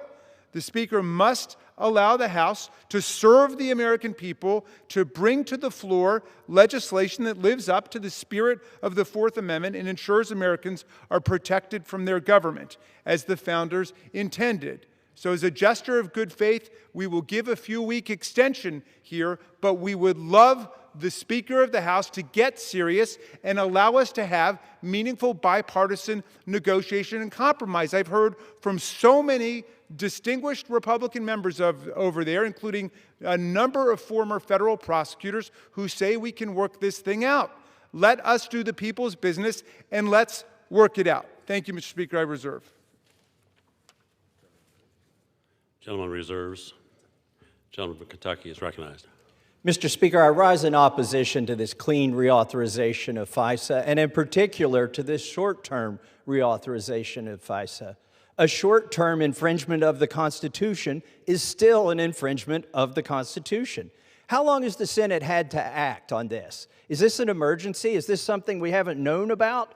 No, I appreciate the work of my dear colleague and chairman of our committee, Mr. Jordan, on this issue for so many years, of trying to get warrants before Americans are spied upon. And in fact, my colleague Zoe Lofgren and I, on the other side of the aisle, over a decade ago, were successful in passing an amendment to FISA during the appropriations process that would have prohibited funds to be used to use the FISA program without a warrant. What happened to that amendment? It died in the Senate. They've had over a decade to work on this. And what does FISA stand for? Foreign Intelligence Surveillance Act. This, when it was originated, was never meant to be used to surveil Americans or to search through databases for their information. It was intended for foreign intelligence, but now it's used on Americans without a warrant. FISA databases have been used to query political activists, journalists, members of Congress and their staff, random romantic interests of FBI agents. And we're told, oh, don't worry, it's not being abused anymore.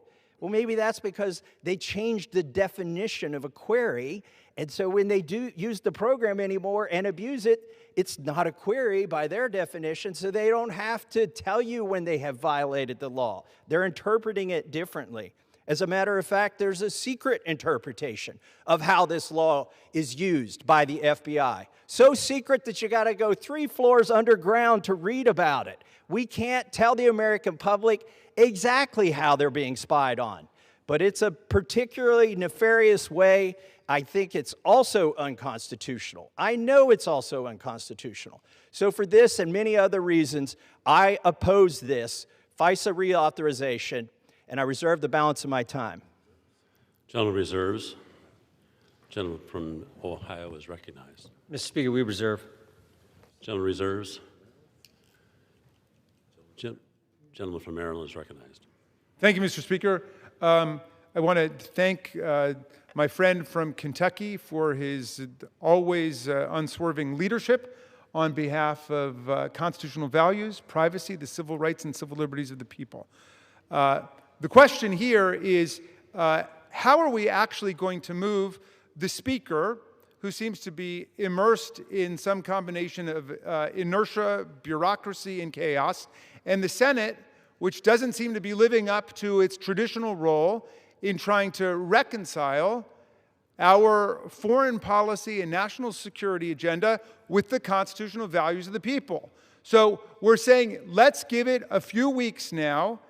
I hope that Chairman Jordan will echo my endorsement of us really getting together to have bipartisan negotiations and compromise on this. This is not a partisan problem. We have people on all sides of this, on both sides of the aisle. But the vast majority of the Democrats want to make sure that we have a program that protects the privacy rights and the civil liberties of the people. No, we do not trust Kash Patel to have conversations with Tulsi Gabbard as a successful substitute for the Fourth Amendment of the Constitution. And I'm sure you don't trust whoever you would liken to Kash Patel and Tulsi Gabbard on our side. That's fine. That's partisan politics. That's why we want this to rest on some level of constitutional principles that will cut across party lines. So let's take a few weeks to have serious, meaningful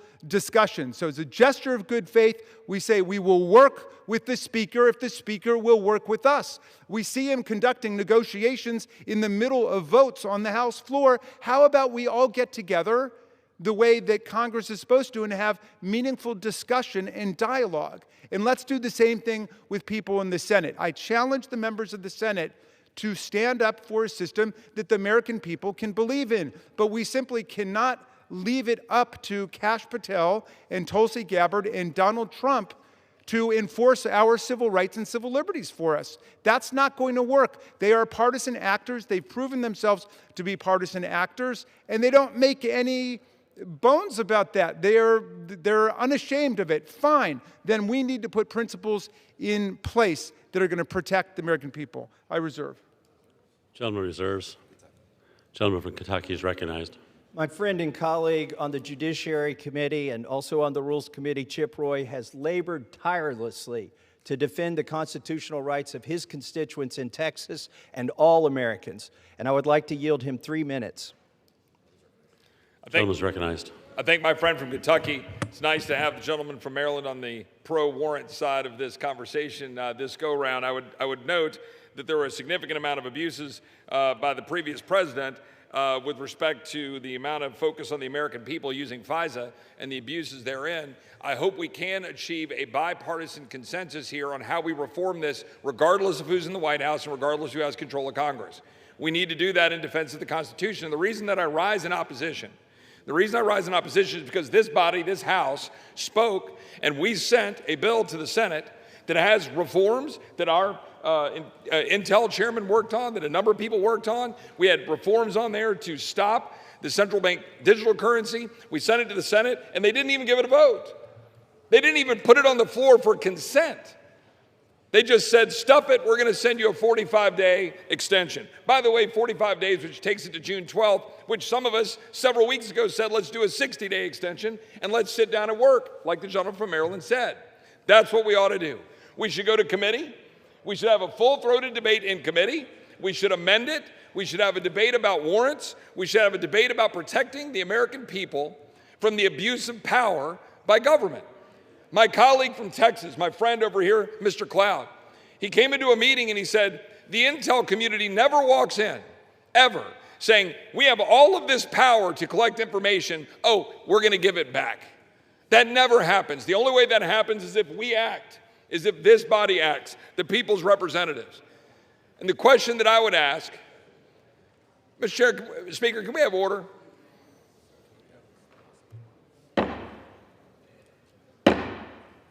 House will be in order.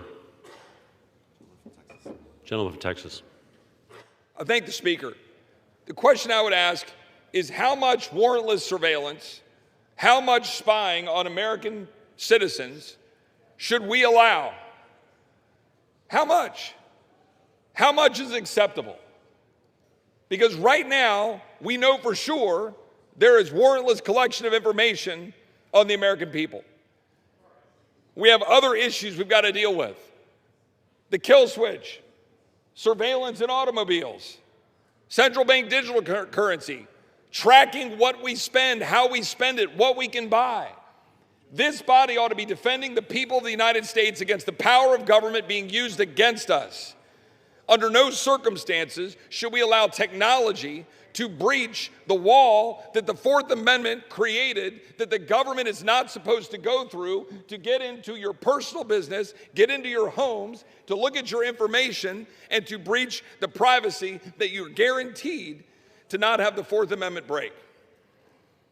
I rise in opposition to this We should move forward and actually try to get actual debate on this, but I do not accept what the Senate is doing to step over what the House did earlier. The Senate should take up that bill and pass it. I yield back. A reserve. Gentleman reserves.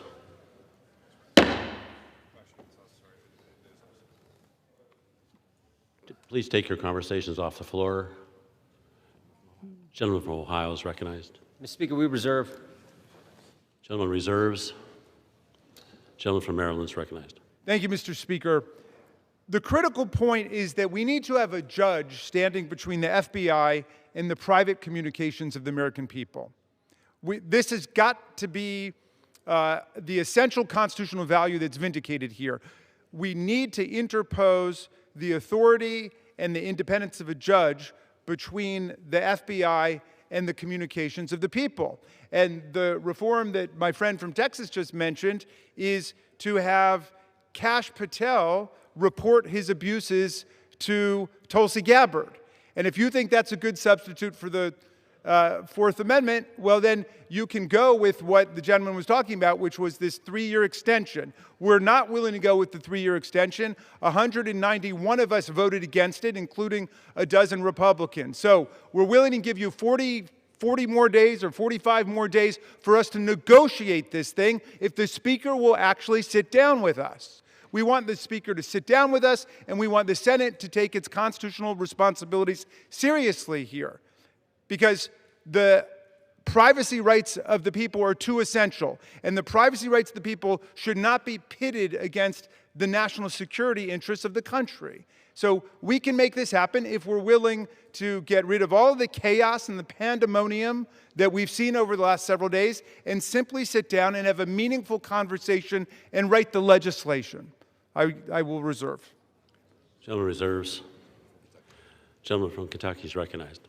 You know, after observing the FBI and other intelligence agencies spy on members of Congress, including members who are in this debate right now, I am at a loss to understand why both Democrats and Republicans are arguing for a clean reauthorization of this program that's clearly been used to overstep the boundaries of the other branch of government. And with that, I would like to yield time to a gentleman who serves on the Finance Committee who's warned us about the Orwellian dangers and powers of the central bank digital currency. I yield 3 minutes to Warren Davidson from Ohio. Gentleman is recognized. Thank you. The Foreign Intelligence Surveillance Act is a fine tool for foreign intelligence. Unfortunately, it's been abused and corrupted. I'm encouraged to hear Mr. Raskin reclaim his opposition to warrantless surveillance. And I am encouraged that there's a bipartisan effort to reform it. In fact, I think the will of this body is that we defend the Constitution and we defend this nation.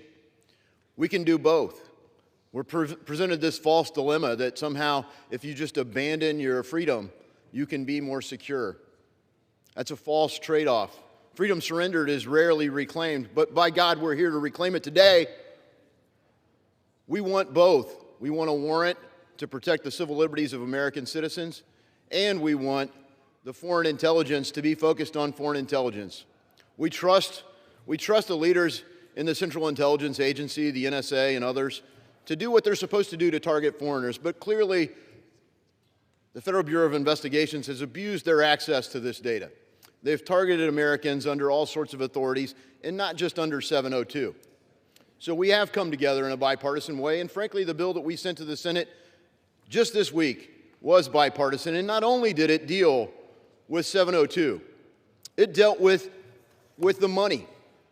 People need to pay attention. The future of the money is going to determine the future. Central bank digital currency is communist money for the digital age.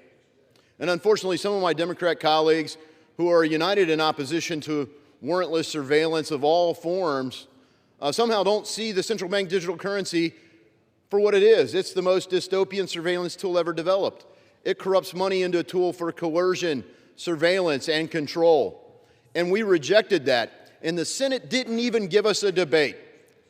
John Thune asked to be the leader of the Senate, but he is not leading. He didn't even bring this to the floor for a debate. He keeps throwing up excuse after excuse. Well, I'll tell you, anyone can find an excuse. Leaders find a way, and it's time for John Thune to do that, or step aside and let somebody lead the Senate who will give us at least a debate, but deliver the results the American people have demanded in this election.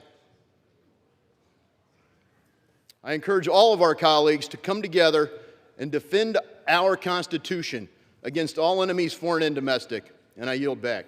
Reserve. Gentleman reserves. Gentleman from Ohio is recognized. Reserve. Gentleman reserves. I reserve. Also reserves. Gentleman from Kentucky. I'd like to yield 3 minutes to my good friend and colleague, staunch defender of the Constitution, Mr. Keith Self from Texas. Gentleman is recognized. Thank you, Mr. Speaker. Everyone here wants 702 reauthorized. The case has been made that it is a national security, that our troops on the ground need it. They need the intelligence that it provides. We want the CIA and the NSA to run as fast and as far as they can to identify the bad guys. I've deployed on 3 continents, and believe you me, we want our military to know who to deal with when they get on foreign soil. But the FBI has abused 702, and that's why we are here today. I want to reiterate my colleagues' comments about we are really dealing with 2 surveillance bills here today. Now, 702 is getting all the attention, but the central bank digital currency is another surveillance tool that we sent to the Senate. We passed it in a bipartisan method.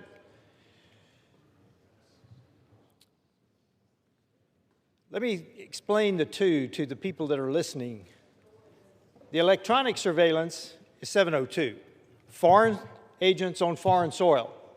Says nothing about U.S. citizens, U.S. persons on U.S. soil. The central bank digital currency is financial transparency for the federal government. Do you want the federal government telling you that you cannot buy a Ford 350 or anything else that the government thinks that you may not want to buy, that they will not want you to buy? We have 2 bills that we are discussing today. All of the attention is on 702, but do not lose attention. Do not take your attention off of CBDC. It is actually maybe more dangerous than 702. Let's get 702 reauthorized with constitutional protections, and let's also address the central bank digital currency. We need both electronic privacy and financial privacy, and I yield back. I reserve. Gentleman reserves. Gentleman from Ohio is recognized. Yeah, we reserve. Gentleman reserves. We reserve. Gentleman from Maryland reserves. Gentleman from Kentucky is recognized. I'm ready to close. Gentleman is recognized. So, what are we opposed to? We're opposed to violating the Constitution. That's what's happening with FISA. It's happening with other provisions of law and court rulings. The third-party doctrine allows the government to go after your phone records without a warrant with a simple subpoena, after your health records, after your bank records. That needs to be reformed. We need to end the mandate on electronic kill switches in cars, the Orwellian technology that would be the judge, the jury, and the executioner shut your car off midstream, mid-drive. If it determines, some AI in your dashboard determines that you shouldn't be driving at that moment, or maybe the government determines that. There's a whole slew of ways that Americans' privacy, Fourth Amendment rights, and other rights are being violated. But chief among them is the FISA 702 program. We should not do a clean reauthorization of this program. So what would happen if you vote no today? Maybe there's some people wondering, how will I vote? Maybe they don't need my vote. Maybe it's going to pass. This has to pass with 2/3 vote. But what would happen if it did fail today? The Senate would go back to work. They're trying to punt. They want to go home, leave town, and leave us with the work of this. And we've done our work. We've done it for years. We've sent them versions of this. And yet they insist on another clean reauthorization. I object to that. And with that, I yield another 3 minutes to my colleague from Texas. Yeah. Mr. Speaker, we have order. The House will be in order. Gentleman is recognized. The reason I asked for the gentleman to yield to me is precisely the response we just heard. You know what really the problem is? People want to get home to fundraisers. People want to get home to dinners. People want to go back to their districts and go on trips. They have Codels. Meanwhile, the American people are wondering what on earth is happening in this town. The gentleman will suspend. House will be in order.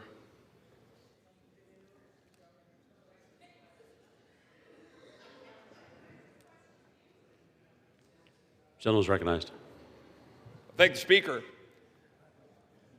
The American people are wondering what on earth is happening when they look at this body and see what we failed to do. We're continuing every single day to drive this entire country into bankruptcy. $40 trillion, government spying on the people, failure to stop government spying on the people, kill switches in cars, failure to stop sugar drinks going to children on the SNAP program voted by both sides of the aisle. And we go home and the American people say, what are you doing? Well, here we sit. And the response here is, please let us get on our flights so we can go home. Be away for 10 days while this country suffers because this body doesn't do its job. I yield back to the gentleman from Kentucky.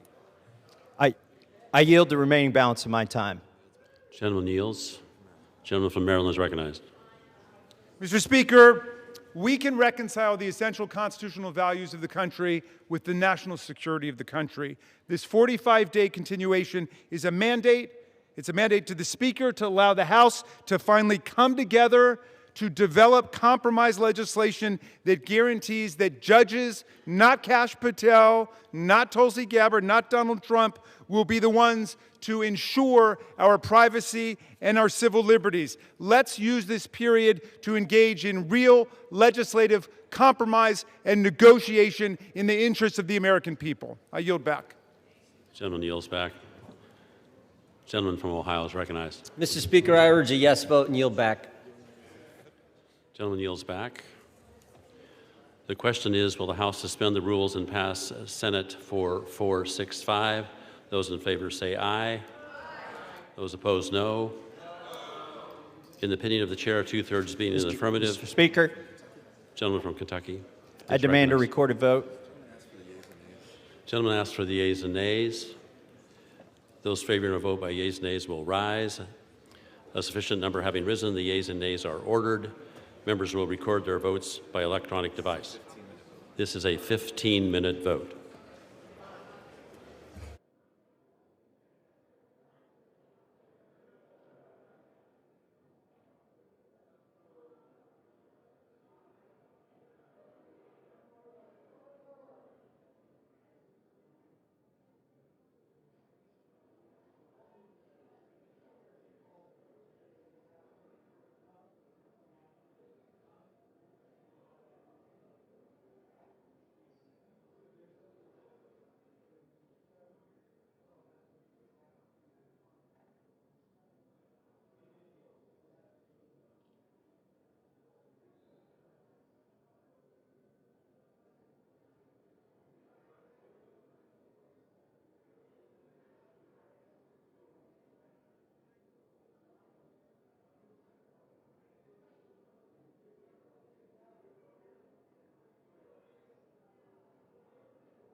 On this vote, the yeas are 261, the nays are 111. Two-thirds being in the affirmative, the rules are suspended, the bill is passed, and without objection, the motion to reconsider is laid on the table.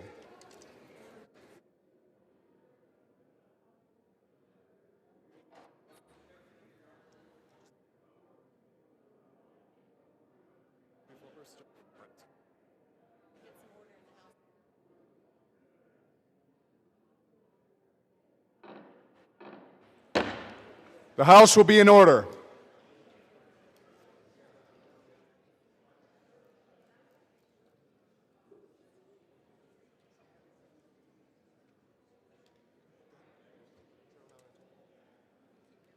Chair will now entertain requests for 1-minute speeches. The House will be in order. Please take your conversations off the floor.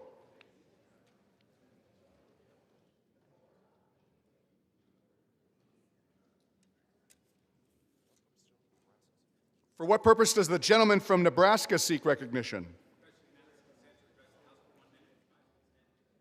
Without objection, the gentleman is recognized for 1 minute.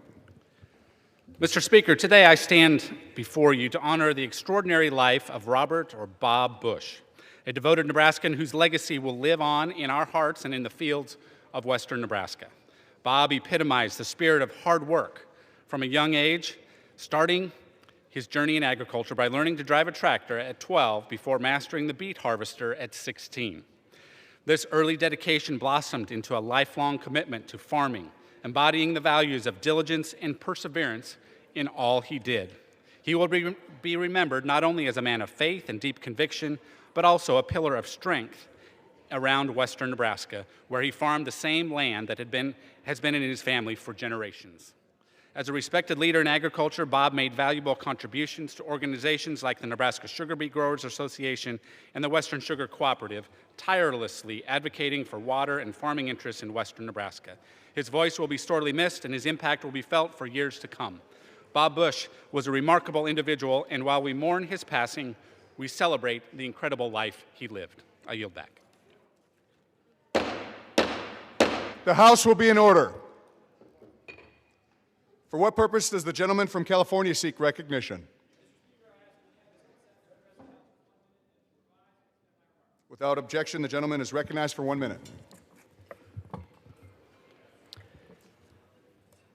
Before I came to Congress, I led NASA as Chief of Staff under President Obama. I believed then, as I believe now, that NASA represents the best of us and the best of America. We were reminded of its ability to inspire just weeks ago with the triumph of Artemis II. The sheer historic weight of sending humans around the moon for the first time stopped our country in its tracks as we watched 4 brave astronauts take flight. The crew made history on multiple fronts as the most diverse to travel beyond low Earth orbit and by going further into space than anyone had ever been before.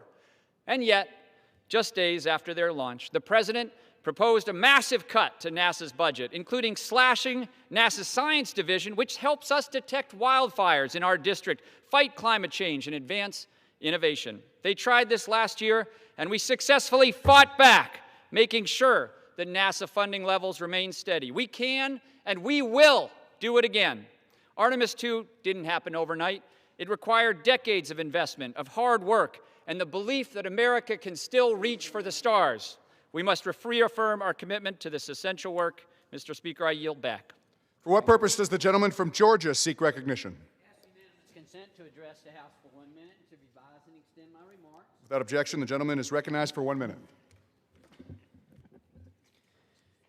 Mr. Speaker, I rise today to congratulate the ladies of Frederica on capturing the 6th Annual Memorial Cup. This is their first title in this rotating interclub competition, defeating the Ocean Forest and Sea Island Golf Clubs. In a nerve-wracking net Stableford finish, Frederica posted 493 points, winning over Ocean Forest by just 3 points and Sea Island by 30. What an incredible display of skill, heart, and teamwork. Led by captains Bev and Linda, the championship squad featured Carol, Becky, Kelly, Sarah, Trace, Tracy, Christine, Kathy, Colette, Amy, Fran, Jane, Dawn, Carolyn, Tracy, and Molly. Special thanks to coaches VJ Trulio, Nick Osterman, and Joey Garber for their dedication in preparing this outstanding team. In a game that rewards precision and poise, these women showed both and brought home the cup to Frederica. Well done, ladies. Thank you, Mr. Speaker, and I yield back. For what purpose does the gentlewoman from Minnesota seek recognition? Without objection, the gentlewoman is recognized for 1 minute. Mr. Speaker, today I rise to speak on the importance of the Ban Warehouse Detention Act. The Trump administration wants to spend $40 billion for detention centers to hold human beings. ICE is confining people in windowless rooms with metal bunk beds, a few metal tables, and toilets. This is where they stay all day and all night, sometimes for months.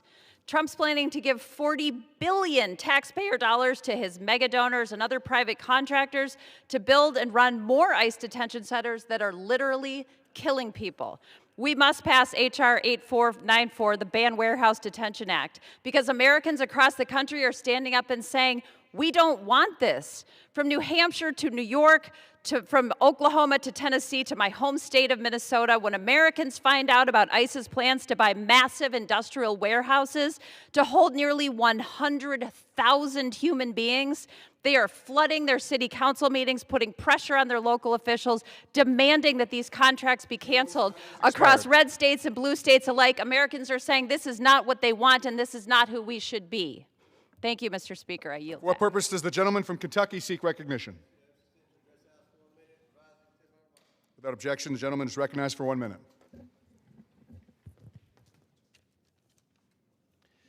Mr. Speaker, I rise to celebrate the biggest high school sports achievement in the history of Cumberland County, Kentucky. Congratulations to the Cumberland County Lady Panther softball team on their recent victory in the 2026 All-A Classic State Championship. The Lady Panther victory marks the very first state championship won by any sports team in the history of Cumberland County High School. Cumberland County is one of Kentucky's most rural counties with a population of just over 6,000 residents. Cumberland Countyans were so proud of their softball team, they lined the streets of Burkesville, Kentucky for a massive parade honoring their hometown heroes. Congratulations again to the state champion, Cumberland County Lady Panther softball team. I yield back. For what purpose does the gentleman from California seek recognition? Mr. Speaker, I ask unanimous consent to address the House for 1 minute. Without objection, the gentleman is recognized for 1 minute. Mr. Speaker, yesterday Secretary Hegseth couldn't answer my question about how much the war in Iran is costing the American people, so I'm going to answer it for him. The answer is $631 billion, $5,000 per American household. That's how much it's costing because of the increase in the price of food, the price of gas, the price of electricity. We need to end this war now and help the American people reduce costs. Thank you, Mr. Speaker. For what purpose does the gentleman from California seek recognition? Consent to address the House for 1 minute to revise and extend my remarks. Without objection, the gentleman is recognized for 1 minute. Mr. Speaker, I am proud to introduce a resolution to formally recognize April 30th, 2026 as the 51st anniversary of Black April, or Tháng Tư Đen. For the Vietnamese diaspora, April 30th, 1975 is not just a solemn day in our history, it is a reminder of the day we lost everything, our homes, our livelihoods, and our beloved country. We honor the members of the South Vietnamese military who fought alongside American and Allied forces, risking everything to defend democracy. My own parents escaped brutal repression by the communist government and fled to the United States seeking the freedom that had been ripped away from them. Amidst the darkness of war, our culture, our grit, and our resilience have spread across the world. As the first Vietnamese American to represent Orange County's Little Saigon in Congress, I am proud to share our story on the floor of the House of Representatives to ensure that no communist regime can rewrite our history. Thank you, and I yield back. For what purpose does the gentlewoman from Ohio seek recognition? Revise and extend my remarks. Without objection, the gentlewoman is recognized for 1 minute. Thank you, Mr. Speaker. I rise tonight to speak of a crisis of the President's own creation due to his war of choice in Iran and the confusion that has caused. It is my duty every day to speak for the families of Ohio who are being squeezed. Gas and diesel, oh my. The prices in Michigan, Indiana, Illinois, Wisconsin, and across Ohio are now crippling at their highest level since the summer of 2022. Prices are approaching a new all-time record, according to data from AAA and Gas Buddy. Over the next 24 hours, Americans from coast to coast will spend $500 million, $500 million more on gasoline than they would have on March 1st. That's $500 million with a B. The President promised to lower prices. He did the opposite. And Mr. Speaker, you are doing nothing to stop it. You are forcing the American people to be dragged along on this terrible ride. Here's some advice. Grow a spine. Do your job, Mr. Speaker. Bring up a vote to end this war. Thank you, Mr. Speaker. I yield back.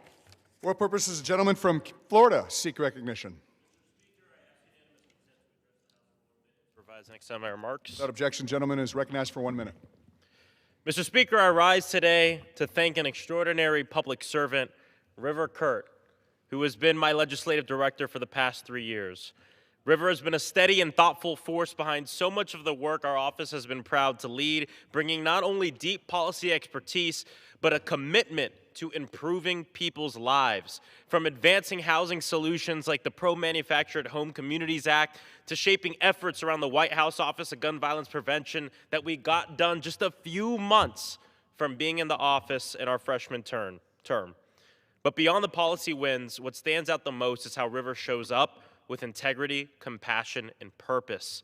They've strengthened our team in ways both large and small, including being a part of our now kind of legendary Tiny Desk-style concert in the office, a moment that has captured their creativity and spirit. Riv, thank you for everything. You inspire me. Thank you for your impact on this country. The nation is better because of you and your work. I love you, dude, and I yield back. Thank you. For what purposes, the gentleman from North Carolina seek recognition. Without objection, gentleman is recognized for 1 minute.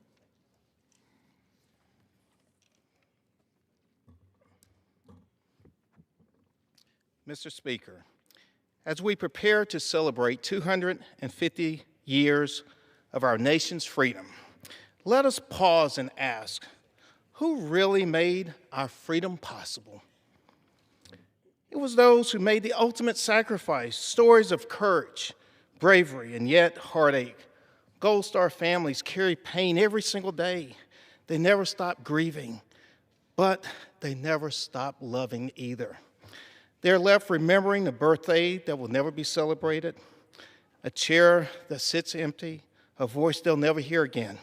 For years, these families have poured their hearts into advocating for the passage of the Honor and Remember flag, a powerful symbol that ensures their sacrifice is never forgotten.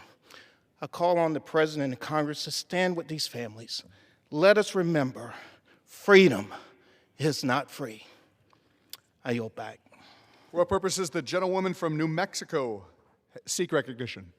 Mr. Speaker, I ask for unanimous consent to address the House for 1 minute and to revise and extend my remarks. Without objection, the gentlewoman is recognized for 1 minute.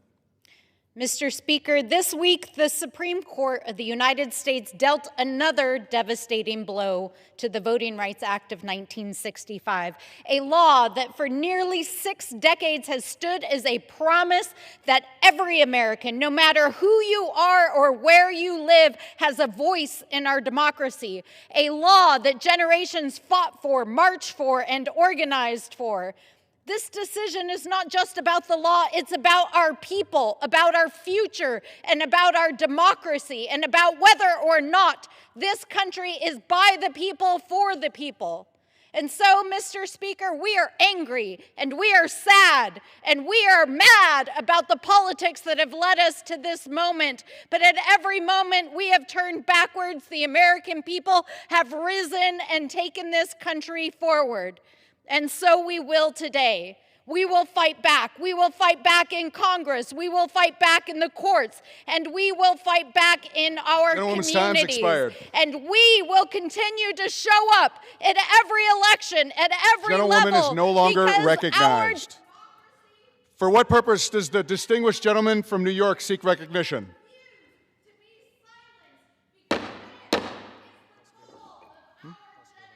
The House will be in order. For what purpose does the gentleman from New York seek recognition? Mr. Speaker, can I address the House for a minute and revise it? Without objection, the gentleman is recognized for 1 minute.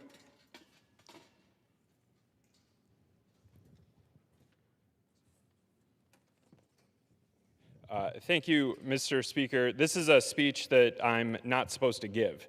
That's because Mr. Salati would say, don't make a fuss about me. You have more important things to do. But today, there's nothing more important than telling Mr. Salati how much we love him and how much we will miss him. Mario Salati was the son of immigrants from Italy who came to Endicott to seek the American dream, and they found it. Mr. Salati was not just our elementary school principal, he was, in a lot of ways, the village dad. We all looked up to him because of his quick wit, his commitment to service, and his genuine love for our community, and most of all, his pure kindness. A proud UE Tiger, Mr. Salati spent his career teaching and leading our public schools because he cared so much about our futures. Outside the classroom, you could find him at St. Anthony's or the Sons of Italy, where his smile filled every room. For his children, Brian and Colleen and David, his grandchildren, Aubrey, Lucy and Charlie, and his brothers, Roz and Don, and all of Tiger Nation, I know there's a big hole in your hearts right now, but as Mr. Salati's favorite, Connie Francis, sang, you're safe in the glow of his love, sent from the heavens above. Until the day that you're together once more, you'll live in those memories until the day that you're together once more. I yield back. For what purpose does the gentlewoman from Oregon seek recognition?